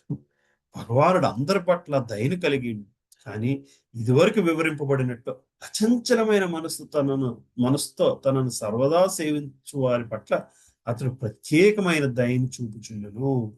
అట్టి భక్తులకు అతడు అనేక విధములుగా తోడ్పడుచుండు. కనుకనే సంపూర్ణ శరణాగతుడు దేవాది దేవుని భక్తియుక్త సేవ యందు నెలకొనిన వాడు దేవాది దేవుని యథార్థముగా ఎరుగగలడని కఠోపనిషత్తు తెలుపుచుంది. కఠోపనిషత్తులో చెప్తున్న మళ్ళీ ఒక శ్లోకం ఇక్కడ చెప్తున్నారు. ఇట్లే భగవద్గీత 10:10 ఎందు చెప్పబడినట్లు భక్తుడు అంతిమున తన ధామమును పొందినట్లుగా భగవానుడు అట్టి భక్తులకు తగిన బుద్ధిని ప్రసాదించును. దదామి బుద్ధి యోగం తం. మళ్ళీ మనకి 10:10 అంటే చాతుర్శ్లోకి ఏం చెప్తారు? దదామి బుద్ధి యోగం తం అంటే భగవంతుడు వలనే మనకి ఆ బుద్ధిని కూడా దొరుకుతుంది అని చెప్తున్నారు. శుద్ధ భక్తుని ప్రత్యేక లక్షణం ఏమనగా అతడు ఎప్పుడూ నిశ్చలమైన భక్తితో దేశ కాల పరిస్థితులను పట్టించుకోకుండా శ్రీకృష్ణునినే సదా స్మరించుచున్నాడు. భక్తుడైన వాని భక్తి యందు ఎట్టి అవరోధములు కలగకూడదు. అతడు ఏ ప్రదేశమునందైనను ఏ కాలమునైనా తన సేవను నిర్వహింప సమర్థుడై ఉండవలెను. బృందావనము లేదా శ్రీకృష్ణ భగవానుడు లీలనందించిన ఏదైనా పుణ్యక్షేత్రమునందు నివసించవలని కొందరు పలికినను, వాస్తవునికి శుద్ధ భక్తుడు ఏ ప్రదేశమునందు నివసించినను అతడు తన భక్తియుక్త సేవా బలంతో తాను నివసించే ప్రదేశమునందే బృందావన వాతావరణం సృష్టించుకోగలడు. శ్రీ అద్వైతాచార్యులు శ్రీ చైతన్య మహాప్రభుతో, హే ప్రభు, నీవు ఎచ్చట నుండు అచ్చటనే బృందావనం ఉండును అని పలికిరు. సతతం, ఎల్లప్పుడూ మరియు నిత్య సహా, నిత్యము లేక ప్రతిరోజు అనే పదముతో తెలుపబడినట్లు శుద్ధ భక్తులు సర్వదా శ్రీకృష్ణునే స్మరించుచు ధ్యానించుచుండదు. ఇవే శుద్ధ భక్తుని లక్షణము. అట్టి వారికి భగవానుడు సులభముగా లభ్యుడగును. కనుకనే అన్ని యోగముల కంటేను భక్తి యోగమే ఉత్తమమని భగవద్గీత ఆదేశించుతున్నది. సాధారణంగా భక్తి యోగులు 5 రకములైన భక్తియుక్త సేవను చేయుచుందు. శాంత భక్తుడు శాంతరసముతో భక్తియుక్త సేవ యందు నెలకొని వాడు. దాస్య భక్తుడు దాసునిగా భక్తియుక్త సేవ యందు నెలకొని ఉంటాడు. సాఖ్య భక్తుడు మిత్రుడిగా సేవిస్తాడు. వాత్సల్య భక్తుడు తల్లిదండ్రుల వలె సేవిస్తారు. మాధుర్య భక్తుడు మాధుర్య భావంతో ప్రియురాలుగా సేవిస్తాడు.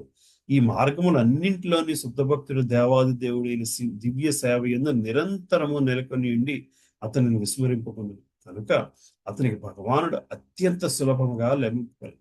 అట్టి శుద్ధ భక్తుడు దేవాది దేవుని క్షణమైనా విస్మరింపజాలడు. అట్లే దేవాది దేవుడు కూడా శుద్ధ భక్తుని క్షణమైనా విస్మరింపు. కృష్ణ చైతన్య విధానమున హరే కృష్ణ కృష్ణ కృష్ణ హరే హరే, హరే రామ రామ రామ హరే హరే అని మహామంత్ర జపకీర్తన వల్ల కలుగు గొప్ప వరము ఇదియే. సో ఆ వరం ఏం చేస్తుందయ్యా అంటే 24 గంటలు కూడా మనల్ని ఆ కృష్ణ స్థితిలో నిలబెడుతుంది, కృష్ణ చైతన్య స్థితిలో నిలబెడుతుంది, కృష్ణ కాన్షియస్ స్థితిలో నిలబెడుతుంది. సో భక్తి మార్గము అంత సులభమైంది ఎందుకు అయ్యింది అయ్యా అంటే, మిగతావన్నీ కూడా చాలా కష్టము, ఇది చాలా సులభం ఎందుకయ్యా అంటే, దీంట్లో చేయాల్సింది ఏమైంది అయ్యా అంటే భగవంతుని ధ్యానం, అంటే భగవంతుని మీద మనసు పెట్టి హరే కృష్ణ మహామంత్రాన్ని చెప్పగలిగితే చాలు. ఆ తర్వాత మనము ఆయన స్థితిలో జీవితాన్ని గడిపే విధానము, ఆ బుద్ధిని ఆయనే ప్రసాదిస్తాడు. ఆయన వల్లనే మళ్ళీ మనకి ఆ బుద్ధి వస్తుంది. అరే ఇతను నా గురించి కనీసం 2 నిమిషాలు నా మీదే ఆలోచిస్తూ ఉన్నాడు కదా, అది ఆ ఆలోచన చాలు ఆయనకి. అది ఆ ప్రసాదం, ఆ ఆఫరింగ్ చాలు ఆయనకి. ఆ ఆఫరింగ్ తీసుకుని వాడు నా కోసము 2 నిమిషాలు మనసును ఆఫర్ చేశాడు, 2 సెకండ్స్ మనసును ఆఫర్ చేశాడు. అందువలన నేను వాడికి ఆ బుద్ధిని అట్లాగనే నిలబడగలిగే శక్తిని నేనే ప్రసాదించాలి అని చెప్పి, అది మళ్ళీ మనకి ఆయన ప్రసాదం కింద ఆయన మనకి అది అది ప్రసాదించడం జరుగుతూ ఉంటుంది. రైట్. సో మిశ్రమ భక్తిలో కంటే కూడా భక్తి యోగంలో ఉన్న ఇంపార్టెన్స్ ఏంటి అనేది మనము ఈ శ్లోకంలోని చూడడం జరుగుతుంది. రైట్. సరే, లాస్ట్ 2 శ్లోకాలు కూడా చూద్దాం. హరే కృష్ణ. చదువుతామా ఎవరినైనా? చదువుతా ప్రభుజీ. ఉమ్, ఉమ్. చదవమంటారు ప్రభుజీ. చదవండమ్మా. మానవేద్యతన జన్మ దుఃఖాలయమశాశ్వతం నాప్నువంతి మహాత్మానః సంసిద్ధిం పరమాం గతాః. భక్తియోగులైన మహాత్ములు నన్ను పొందిన పిమ్మట అత్యున్నతమైన సంసిద్ధిని పొందిన వారు విడిచే దుఃఖాలయమైన ఈ అనిత్య జగత్తునకు ఎందరూ తిరిగి రారు. హరే కృష్ణ. హరే కృష్ణ. సో దుఃఖాలయం అశాశ్వతం. భక్తియోగులైన మహాత్ములు నన్ను పొందిన పిమ్మట అత్యున్నతమైన సంసిద్ధిని పొందిన వారి చేత దుఃఖాలమైన అనిత్య జగత్తుకు ఎన్నడూ తిరిగి రారు. భౌతిక ప్రపంచానికి భగవంతుడు ఇచ్చిన నిర్వచనం ఏమిటయ్యా అంటే దుఃఖాలయము అశాశ్వతము. ఇది దుఃఖాలకి ఆలయం. విద్యాలయం అంటే విద్యకు ఆలయము, గ్రంథాలయం అంటే గ్రంథాలకు ఆలయం. ఎలాగో భౌతిక ప్రపంచం దుఃఖాలయము, దుఃఖాలకి నిలయము, ఆలయము. ఇది భౌతిక ప్రపంచము. ఇది అశాశ్వతము. ఇక్కడ ఏది శాశ్వతము కాదు. నువ్వు కష్టపడి ఈ కోటను కట్టుకుంటున్నావు, కష్టపడి ఈ ఇల్లుని కట్టుకుని ఇది నాది అనుకుంటున్నావు. ప్రతిదీ నశించిపోతుంది. టైం మారుతుంది, ఫ్యాక్టర్ మారుతుంది, అంతే. టైం ఫ్యాక్టర్ మారుతుంది. అంత గొప్ప తాజ్మహల్, ఇంత గొప్ప వైట్ హౌస్ లాంటి భవనాలు కూడా ఒకనాడు నేలమట్టం అవ్వాల్సిందే. నేల నుంచి వచ్చిన నేలలోకి తిరిగి వెళ్ళిపోవాల్సిందే. ఒకటి 10 రోజులు ఉంటుంది, ఒకటి 10 ఏళ్ళు ఉంటుంది, ఒకటి 100 ఏళ్ళు ఉంటుంది, ఒకటి 1000 సంవత్సరాలు ఉంటుంది.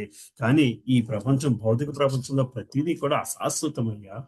భక్తియోగులైన మహాత్ములు నన్ను పొందిన పిమ్మట అత్యున్నతమైన సంసిద్ధిని పొందిన వారి చేత వాళ్ళు భౌతిక జగత్తు నుంచి, ఈ దుఃఖాలయం నుంచి బయటపడిపోతారు. శాశ్వతమైన ఆధ్యాత్మిక ప్రపంచానికి చేరుకోగలుగుతారు. అది శాశ్వతము. అది వైకుంఠాలయము. వైకుంఠము అంటే ఎటువంటి యాంగ్జైటీ లేని ప్రదేశము. ఇది దుఃఖాలయము. వైకుంఠాలయము, దుఃఖాలయము. అది శాశ్వతము, ఇది అశాశ్వతము.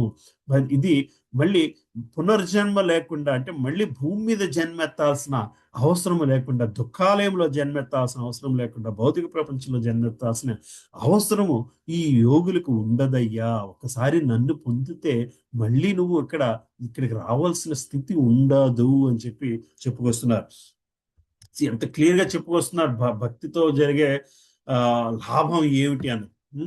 అనిత్యమైన ఈ భౌతిక జగత్తు జన్మము, వార్ధక్యము, రోగము, మరణములనేటి దుఃఖములచే నిండి ఉన్నందున సంసిద్ధిని పొంది దివ్య కృష్ణలోకమైన గోలోక బృందావనమును పొందిన మహాత్ములు సహజముగానే ఈ లోకమునికి తిరిగి రాగోరు.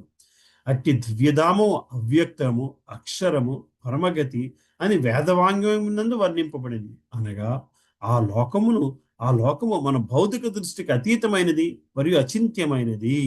కానీ అది పరమగతియే ఉండి మహాత్ములకు అత్యున్నత గమ్యమై ఉన్నది. మహాత్ములైన వారు శుద్ధ భక్తుల నుండి దివ్య సందేశములు గ్రహించుచు క్రమముగా కృష్ణ చైతన్యముతో భక్తియుక్త సేవను పెంపొందించుకుంది. వారు భగవత్ సేవయందు నెలకొని ఇంటి చేత భౌతికమైనట్టి స్వర్గాది ఉన్నత లోకములు గాని, చివరకు వైకుంఠ లోకమును గాని వాంఛించరు. వారు కేవలము శ్రీకృష్ణుని మరియు శ్రీకృష్ణుని సాంగత్యము తప్ప అన్యమైనది ఏది వాంఛింపరు. వాస్తవులకు అది ఏ జీవితపు అత్యున్నత పరిపూర్ణత్వం. ఈ శ్లోకము ముఖ్యముగా దేవాదిదేవుడైన శ్రీకృష్ణ భగవానుని సాకారవాదులైనట్టి భక్తుల గూర్చి ప్రత్యేకంగా ప్రస్తావించుతుంది. అట్టి కృష్ణ చైతన్యముతో కూడిన భక్తులు జీవిత సంసిద్ధిని పొందగలరు. అనగా వారే సర్వోన్నత జీవులవుతారు. సో మన గోల్ ఏమై ఉండాలయ్యా అంటే ఈ దుఃఖాలయము, శాశ్వతమైన ప్రపంచం నుంచి బయటపడాలి. మరి ఎట్లా బయటపడతామయ్యా అంటే ఆయనే చెప్పుకొచ్చారు. ఏం చేస్తే బయటపడతావు? నువ్వు చేయాల్సిన కార్యం చాలా సులభమైన కార్యము. ఈ ప్రపంచం నుంచి బయటపడడం చాలా సులభము. నువ్వు ఈ యుద్ధము చేయకుండా స్వర్గానికి వెళ్తానంటున్నావు. ఈ యుద్ధము చేస్తే పాపం వస్తుంది అనుకుంటున్నావు. కానీ ఆ లోకాలన్నీ కూడా 16వ శ్లోకంలో చెప్పుకొస్తున్నారు. ఆ బ్రహ్మ భువనాల్లోక పునరావర్తినో అర్జున, నువ్వు బ్రహ్మలోకానికి వెళ్తావో ఇంకో లోకానికి వెళ్తావో అవన్నీ పునరావర్తి అవుతాయి, అవన్నీ కూడా రీసైకిల్ అవుతున్నాయి. మాముపేత్యేతు కౌంతేయ పునర్జన్మ న విద్యతే. ఆ బ్రహ్మ భువనాల్లోక పునరావర్తినో అర్జున, మాముపేత్యేతు కౌంతేయ పునర్జన్మ న విద్యతే. భౌతిక జగత్తునందలి అత్యున్నత లోకము మొదలుకొని అధమ లోకము వరకు గల సర్వలోకములు జన్మ మృత్యుభరితమైన దుఃఖ ప్రదేశములే. కానీ ఓ కౌంతేయ, నా లోకమునికి చేరిన వాడు పునర్జన్మను పొందాడు. చాలా శ్లోకాలన్నీ చూస్తాం, చాలా సార్లు చాలా శ్లోకాల్లో భగవంతుడు ఓ అర్జున, ఓ కౌంతేయ, ఇది ఓ పృథుకుమార, ఇలా రకరకాల పేర్లతో పిలుస్తుంటారు. కానీ కానీ ఒకే శ్లోకంలో 2 సార్లు పిలిచింది చాలా తక్కువ శ్లోకాలు. ఆ పునరావర్తినో అర్జున మాముపేత్యేయ కౌంతేయ 2 సార్లు చెప్పు. మనం ఒక ఒక ఒక వ్యక్తికి ఇంపార్టెంట్ చెప్పాలంటే, విన్నావా, పిల్లాడికి ఏమైనా చెప్పాలంటే ఒరే విన్నావా, వింటున్నావా అని 2 సార్లు ఎలాగంటామో ఆ విధంగా చెప్పుకొచ్చిన శ్లోకం ఇది. నువ్వు ఏదేదో అనుకుంటున్నావు, బ్రహ్మలోకానికి వెళ్తాను, స్వర్గలోకానికి వెళ్తాను, అవన్నీ కూడా భౌతిక ప్రపంచాలే. మాముపేత్యేత కౌంతేయ పునర్జన్మ న విద్యతే. నువ్వు నన్ను పట్టుకోగలవు. కౌంతేయ అన్నాడు ఇక్కడ, మళ్ళీ అర్జున కృష్ణ ఇంకోటి ఏదో అనలేదు. నువ్వు కుంతీదేవి పుత్రుడివి, నువ్వు కౌంతేయుడివి. భక్తి మార్గము నీకు అంత కష్టమైన విషయం కాదు. భక్తి భగవంతుని మీద ధ్యాస పెట్టడము నీ తల్లి చేసే కార్యం అదే. మాముపేత్యేత కౌంతేయ పునర్జన్మన విద్యతే. నువ్వు ఏం చేసినా సరే ఇది పాపమా పుణ్యమా కాదు, మరి జన్మ లేకుండే స్థితికి చేరుకోవడం విధముగా నువ్వు చెయ్యాలయ్యా. భౌతిక జగత్తునందు అత్యున్నత లోకము మొదలుకొని అతి అధమ లోకము వరకు కూడా స్వర్గలోకం గల సర్వలోకములు జన్మ మృత్యు భరితమైన దుఃఖ ప్రదేశాలే. Time factor difference. నువ్వు స్వర్గలోకంలో ఉంటే ఇంకొంచెం ఎక్కువ కాలం బతుకుతావు, నరకలోకంలో ఉంటే ఇంకొంచెం తక్కువ కాలం బతుకుతావు, ఇక్కడుంటే అంతే. తప్పితే ఇవన్నీ కూడా జన్మ మృత్యు భరితములే. ఇవన్నీ కూడా జన్మ మృత్యు అన్నది ఉన్న ప్రదేశాలే. కానీ నా లోకమునికి చేరుకున్నవాడు పునర్జన్మను పొందాడు. నువ్వు నీ గోలు అదే అయి ఉండాలయ్యా. అట్లాగా ఆ భావనతో నీ కర్మను చేసుకో, ఆ భావనతో నీ యుద్ధం చేసుకో అని చెప్తున్నాడు కృష్ణుడు ఇక్కడ. దీన్ని భాష్యం చూద్దాం.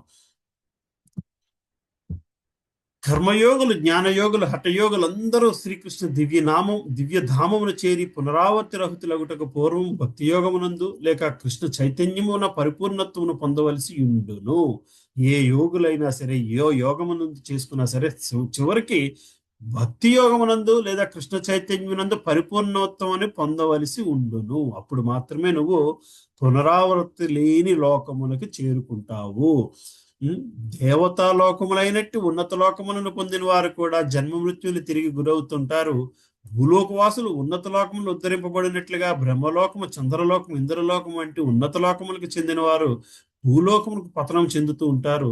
అంటే నీ టైం అయిపోతే, కర్మ అయిపోతే బ్రహ్మలోకంలో ఉన్నా సరే, ఇంద్రలోకంలో ఉన్నా చంద్రలోకంలో ఉన్నా తిరిగి రావాల్సి వస్తూ ఉంటుంది. చాందుగ్యోపనిషత్తునందు బ్రహ్మలోకమును ప్రాప్తింపజేయడే పంచాగ్ని విద్య అన్న యజ్ఞం ఉపదేశించబడింది.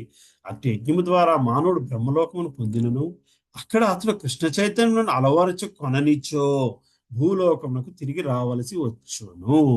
ఉన్నత లోకములందు కృష్ణ చైతన్యమును కొనసాగించు వారు క్రమముగా మరింత ఉన్నతమైన లోకమునకు ఉద్ధరింపబడదు. విశ్వ ప్రళయ కాలమునందు అతడు శాశ్వత ఆధ్యాత్మిక జగత్తునే చేరును. శ్రీ బలదేవ్ విద్యాభూషణ్ వారు తన భగవద్గీత భాష్యమునందు ఈ క్రింది శ్లోకమును ఉదహరించుచున్నారు. భౌతిక విశ్వమున ఒక ప్రళయము సంభవించినప్పుడు కృష్ణ చైతన్యమునందు నిరంతరము నెలకొనినట్టి బ్రహ్మ మరియు అతని భక్తులందరూ తమ తమ కోరికలను అనుసరించి ఆధ్యాత్మిక జగత్తునందు ప్రత్యేక ఆధ్యాత్మిక లోకములను చేరుచుందరు. లేని పక్షంలో తిరిగి మళ్ళీ మనము భూలోకానికి రావలసిందే. సో నెక్స్ట్ సెక్షన్ లోని ఈ భౌతిక జగత్తుకి ఆధ్యాత్మిక జగత్తుకి ఉన్న తేడాలు ఏమిటి అన్నది మనకి భగవంతుడు చెప్పుకొస్తున్నారు. ఇప్పుడు ఆధ్యాత్మిక జగత్తుకి వెళ్ళడానికి మార్గం చెప్పారు. ఆ తర్వాత ఆ రెండింటికి ఉన్న తేడాలు ఏమిటి, ఆధ్యాత్మిక జగత్తులోని జన్మ మృత్యు ఉండదు అని చెప్పుకొస్తున్నారు. దానిని వివరిస్తారు నెక్స్ట్ శ్లోకాల్లోని.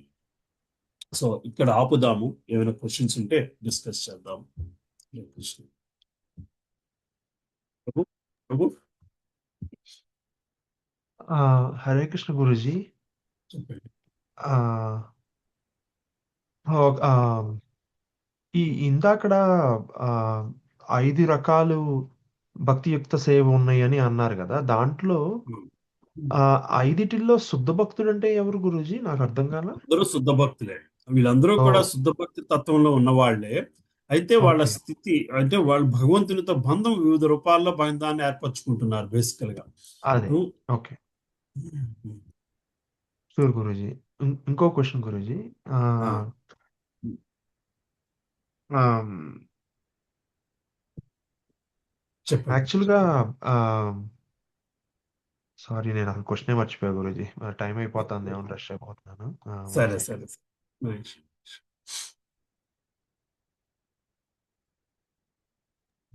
ఇంకెవరికన్నా ఏమన్నా ఉంటే అడగొచ్చు గురూజీ, నేను ఇప్పుడే Yeah. ఒకసారి Any other things you want to discuss, you can discuss. A couple of more minutes. Guruji, భాగవతానికి భగవద్గీత డిఫరెన్స్ ఏంటి గురూజీ? సారీ, నాకు తెలియదు. భాగవతం అంటే భాగవతుల కథలు, భక్తుల కథలు. సో భాగవతము మనకి 12 స్కందాలు, 18 పుస్తకాల రూపంలోని 18,000 శ్లోకాల్లోని భగవంతుని వివిధ అవతారాలు, భగవంతును ఆ అవతారాల్లోని వివిధ అవతారాలతో వివిధ భక్తులతో ఉన్న ఆయన బంధాన్ని అంతని మనకి చూపెడుతూ ఉంటుంది. So that is how it is. Or you can look at it from another way of looking at it is the historical evidence of the బ్రహ్మాండం. బ్రహ్మాండంలో జరిగిన కొన్ని చారిత్రాత్మక సంఘటనలు భాగవత రూపంలో మనకి ప్రజెంట్ చేయడం జరిగింది. అయితే అవన్నీ ఒక క్రానలాజికల్ ఆర్డర్లో ఉన్నాయా అంటే ఉండకపోవచ్చు. ఇద్దరి మధ్య కాన్వర్జేషన్. పరీక్షణ్ మహారాజు మనకి భగవద్గీతలో కురుక్షేత్రం ఇదంతా అయిపోయిన తర్వాత అభిమన్యుడు, అర్జునుడు కొడుకు అభిమన్యుడు చనిపోతాడు. అభిమన్యుడు చనిపోయిన తర్వాత ధర్మరాజు రాజు అయిన తర్వాత దానికి పట్టాభిషేకం అభిమన్యుడు జరగాలి బేసికల్ గా, next in line to the throne. But అభిమన్యుడు లేడు కాబట్టి అభిమన్యుడు కొడుకైన పరీక్షణ్ మహారాజుకి పట్టాభిషేకం చేసి ధర్మరాజు తను వదిలేస్తాడు ప్రపంచాన్ని. ఆ తర్వాత ఆ పరీక్షణ్ మహారాజు చివరిలోని ఒక వారం రోజుల్లో నువ్వు చనిపోతావు అని ఒక శాపానికి గురవుతాడు. ఆ వారం రోజుల్లో నేను చనిపోతానని తెలిస్తే ఈ వారం ఏమి చేస్తే నేను ముక్తి పొందుతాను అని చెప్పి ఉన్న తాలూకు తన ఏంటంటారు సభలో ఉన్న గురువులందరినీ పిలిచి అడిగితే వాళ్ళు, నీకు సుఖదేవ్ గోస్వామి, మనం సుఖముని అంటాము, సుఖముని నీకు ఈ మార్గాన్ని సూచించగలడయ్యా అంటే సుఖముని అర్థిస్తాడు. నాకు ఈ వారం రోజులు కూడా ఏమి జరిగిందో నేను ఏం చేస్తే ఈ వారం రోజులు ఏం చేస్తే ముక్తి పొందుతాను, మనిషి తాను ఫలానా రోజు చనిపోతాడని తెలిస్తే ఏమి చెయ్యాలి, ఏమి చేయకూడదు అని చెప్పి ఒక 4-5 క్వశ్చన్లు అడుగుతాడు. ఆ 4 క్వశ్చన్లు సమాధానముగా 7 రోజులు పరీక్షణ్ మహారాజుకి సుఖదేవ్ గోస్వామి చెప్పినది భాగవతం. అది భాగవతం. అంతవరకు మనకు తెలుసు. థ్యాంక్స్ ప్రభుజీ. అయితే ఇంకొంచెం ముందుకు వెళ్తే మళ్ళీ పరీక్షణ్ మహారాజు 7వ రోజు చివరిలో చనిపోయే ముందు ఉత్తరకి పరీక్షణ్ మహారాజుకి సంభాషణ జరుగుతుంది.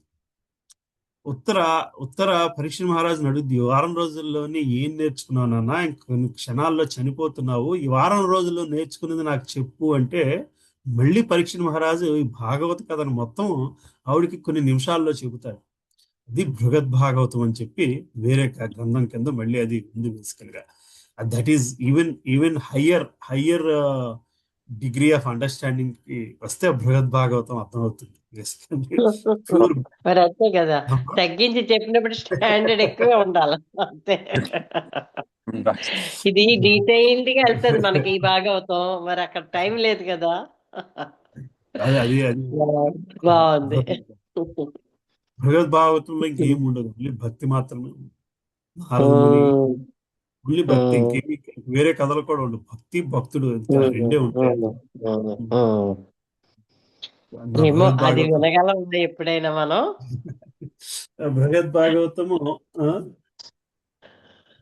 భగవద్ భాగవతం చాలా బాగుంటది. భగవద్ భాగవతం నారదుమని శుద్ధ భక్తుడు ఎవరు అని వెతుకుతూ వెళ్తాడు. బేసికల్ గా కథ అది. బృహద్ భాగవతంలోని పరీక్షణ్ మహారాజ్ భక్తుల కథలు విన్న తర్వాత నారదుడు శుద్ధ భక్తుడు ఎవడు అని వెతుకుతూ ఉంటాడు అన్నమాట.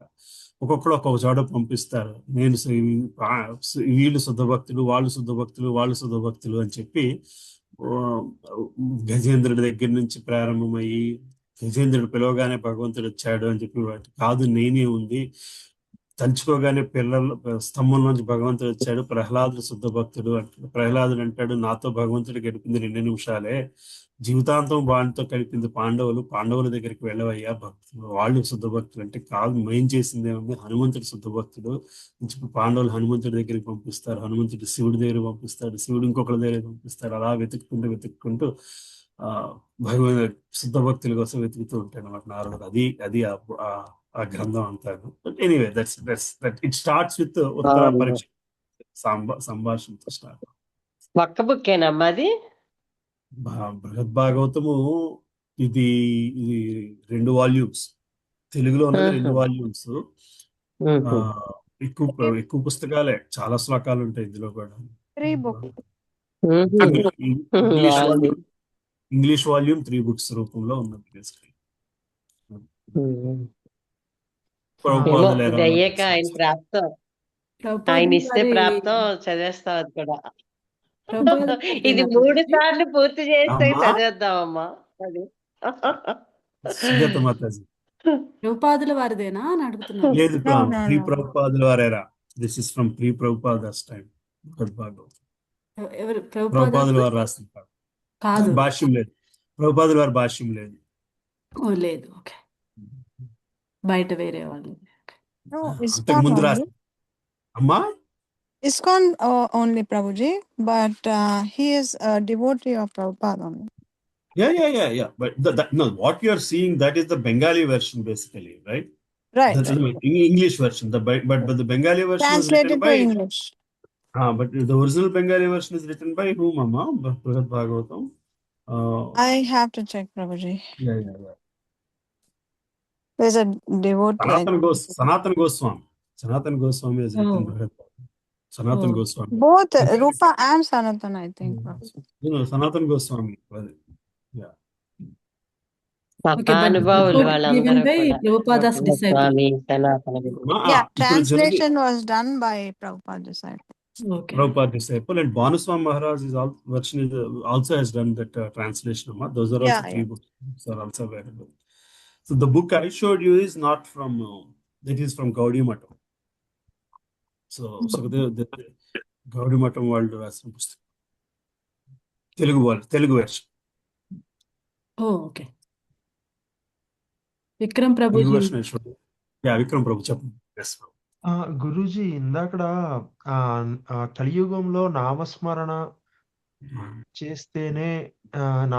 చేస్తే సరిపోతుంది అని చెప్పింది శ్రీకృష్ణుడా గురూజీ, చైతన్య ప్రభువా? So Okay, go ahead. భాగవతంలో సుఖదేవ గోస్వామి కలియుగంలో ఏం చేయాలి అంటే పరీక్ష మహారాజుకి చెప్తారు. మళ్ళీ అది యుగధర్మం అని చెప్పి చాలా చోట్ల ఉంది Prabhu. It's not just in భాగవతము, you will see that in different other పురాణాలు కూడా. I will share you that will do. I think last time మనం అనుకున్నాం కదమ్మా Sujatha Mataji, will do one session on హరినామ సంకీర్తన and totally forgot about it. హరినామ నామ సంకీర్తన గురించి probably will do that discussion Vikram Prabhu. You see that reference by Krishna and Chaitanya Mahaprabhu also. Multiple places that is there. కేవలం నామ సంకీర్తననే కలియుగంలో బయటపడగలము. హరే కృష్ణ మహామంత్రం చేయండి అని చెప్పింది చైతన్య మహా. ఆ నామ సంకీర్తన, ఈ సంకీర్తన ఇది. అప్పటికి there is a whole story of it. Today we say Hare Krishna, Krishna Krishna, Hare Hare. Prior to that, the mantra was there. Hare Rama, Rama Rama, Hare Hare, Hare Krishna, Krishna Krishna, Hare. Chaitanya Mahaprabhu put it in the other way, basically. Hare Krishna, then Hare Rama. The reasons and all that, there's a whole discussion about it. But అదే గురూజీ ఒకసారి అంటే చైతన్య మహాప్రభు చెప్పింది okay Guruji, but శ్రీకృష్ణుడు కూడా చెప్పారా అనేది question Guruji. Chaitanya Mahaprabhu నామ సంకీర్తన మాత్రమే. Yes, you will see that reference in Bhagavatam. Okay. Okay. Guruji. నామ సంకీర్తన అన్నది మాత్రం భగవంతుడు చెప్పిన మాట. మంత్రం అన్నది మీకు మారుతూ వస్తూ వచ్చింది. అంతే అంతే, కలియుగంలో నామం అన్నది అందరూ చెప్తారు. నామస్మరణ అంతేనన్నా, మాత్రమే మార్గము. నామస్మరణ. అది అంటే ఇందాకడ యోగా గురించి ఆటల గురించి కూడా తీసుకొచ్చారు కదా గురూజీ. ఇప్పుడు మనం అవును యోగా అవును ఆ అవును లెవెల్ ఆ రీతిలో మనం చేయలేకపోతే నామస్మరణ సరిపోద్ది అనేది ఎస్ ఓవరాల్ మీనింగ్ ఏనా గురూజీ? ఎస్ అది అంతే. అది అది అది పద్మపురాణ రిఫరెన్స్ ఉంటుంది దానికి. ఏ యుగంలో ఏంటి ఫలితము అన్నది పురాణ రిఫరెన్స్. వ్యాసులు చెప్పిన మాట. షూర్ గురూజీ. అంటే ఎంత చేస్తే చాలు అనేది ఒకటి, కరెక్ట్ గా ఏం చేయాలి అనేది ఒకటి కదా గురూజీ. షూర్ గురూజీ. హరే కృష్ణ. సో ఇక్కడ తాపుదామా. So will meet again next week. Okay. So అప్పుదానన్న, Yes, Prabhuji. నెక్స్ట్ వీక్ కి పండగలు అన్ని అయిపోతాయిలే నాన్న, ఫ్రీ అయిపోతాం. పండే ఐ థింక్ పండగ అయిపోతుంది. పండగ అయిపోతుంది, ఫ్రీ అయిపోతాం, ఫ్రీ అయిపోతాం. యుఎస్ క్లాస్ కి పండగ హడావిడి ఉండదు. మధ్యలోనే సారీ, ఒక క్వశ్చన్ ఉంది గురూజీ. చెప్పండి. చెప్పండి. ఇందాక మర్చిపోతున్నా. అదే మొన్న క్లాస్ అంతా ఫాస్ట్ గా అయిపోయింది కదా. అది లాస్ట్ క్లాస్ లో మనం వి ఆల్సో టచ్డ్ ఆన్, మనం మరణించిన తర్వాత మనకి నెక్స్ట్ జన్మ వస్తానికి కూడా మనం చేసే ఆ ఆ ఆ, అదేంటి గురూజీ, నాకట్లా కామ్యకర్మ కామ్యకర్మ కామ్యకర్మ. ఇవన్నీ అవన్నిటి గురించి మాట్లాడుకున్నాం కదా Guruji. How okay. That process evolves అనేది. ఆ, ఇప్పుడు మనిషి జన్మ కాకుండా ఏ జన్మ ఎత్తినా కృష్ణునికి ఎలా దగ్గర అవ్వగలం గురూజీ? కష్టం ప్రభు, కష్టం, చాలా సో కష్టం. అందరం అదే కోరుకుంటాం కదా. అందరూ అదే కోరుకుంటాము, అందరూ అదే కోరుకుంటాము. కానీ మిగతా వాటిలోని ప్రవృత్తి, ఆ శరీర ప్రవృత్తి డామినేట్ చేసేస్తుంది ఆలోచన లేకుండా. సో మిగతా జంతు జన్మల్లోని కర్మ కాల్చడమే జరుగుద్ది, కొత్త కర్మ క్రియేట్ అవ్వదు. ఉన్న కర్మ అనుభవించడానికి ఆ జంతు జన్మ తీసుకుని ఆ కర్మ బర్న్ అయిపోగానే మళ్ళీ మానవ జన్మ, అన్ని కర్మలు బర్న్ అయిన తర్వాత మానవ జన్మకు వస్తాం. బేసికలీ ఒక మానవ జన్మలోనే కర్మ క్రియేషన్ అవుతుంటుంది, నెగిటివ్ అకౌంట్ అనేది వస్తుంది. మిగతా వాటన్నిటిలోని నెగిటివ్ అకౌంట్ బర్న్ చేయడమే, పాజిటివ్ అకౌంట్ క్రియేషన్ అవ్వదు. ఇక్కడ పాజిటివ్ అకౌంట్ నెగిటివ్ అకౌంట్ రెండు సెపరేట్ గా క్రియేట్ అవుతాయి. రైట్. ఆ పర్టికులర్ కాన్సెప్ట్ ఎక్కడ ఉంది గురూజీ? అంటే మిమ్మల్ని కాదు, మామూలుగా అసలు జస్ట్ నాకు కొంచెం deep, I want to dig deep దాంట్లో. ఆ, అది మనకి శాస్త్రాల్లో ఉంటుందా, వేదాల్లో ఉంటుందా, లేకపోతే భగవద్గీతలో కానీ భాగవతంలో కానీ? భాగవతంలో వస్తుందమ్మా, ఎక్కడికక్కడ వస్తుంది. ఆ ఓకే. జ్ఞానం మనిషికి మాత్రమే ఉన్నది అని వస్తుంది, ఎక్కడికక్కడ వస్తుంది. జ్ఞానం ఉండటం వేరు, మైనస్ పాయింట్స్ మనకు పడటం వేరు కదా. అది కూడా ఉంటది అక్కడ, అందులో ఓకే. ఉంటది. ఉమ్. ఓకే. అందులో ఉంటాయమ్మా. ఎలాగ తీసుకుంటామో ఆ జన్మల్ని, నరకంలోకి వెళ్ళి ఎలాగ అనుభవిస్తాము, ప్రభు వచ్చాక అది కంఫర్టబుల్ గా ఉందని ఎలాగ అనుకుంటాము, అవన్నీ ఉంటాయి అందులో సో భాగవతంలో. సో కర్మానుసారము జన్మ అన్న విషయం భగవద్గీత నుంచే అర్థం కాగలగాలి. ఈ నెగిటివ్ కర్మ అనేది పాపం మాత్రమే తీసుకుంటున్నాడు, పాపం మాత్రమే చేస్తున్నాడు అన్నది ప్రతిదీ కూడా నెగిటివ్ కర్మనే సూచిస్తుంది. బేసికల్ అదే నెగిటివ్ అకౌంట్. పుణ్య పాపం, పాప పుణ్యాల స్థితి మనకి భగవద్గీత నుంచి, కర్మయోగం నుంచి కూడా అర్థం అయిపోగలదు. కరెక్టే గురుజీ. అంటే ఒక జన్మలో మనం పూర్తిగా పుణ్యాలు మాత్రమే చేసినా, ఏ తప్పు చేయకపోయినా కూడా, మనం ఏ రోజునైతే కృష్ణుని తలుచుకోమో ఆ రోజు మనం అక్కడికి చేరం కదా మళ్ళీ. చారం చారం చారం చారం. Yes yes. అది అదే అది గురూజీ. పుణ్యము పాపము అన్నది భౌతిక ప్రపంచానికి సంబంధించిన ప్లస్ మైనస్. ఆధ్యాత్మికంగా అది పాపంతోనే సమానము పుణ్యము కూడా. ఎందుకంటే from that perception it's not sufficient qualification to enter that world.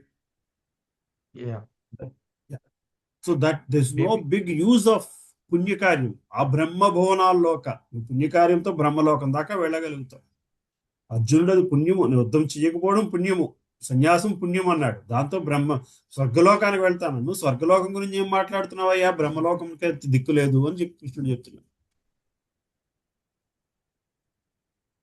Sure Guruji. Okay, సరే ప్రభు, ఆపుతున్నాను ఇక్కడ. ఓకే,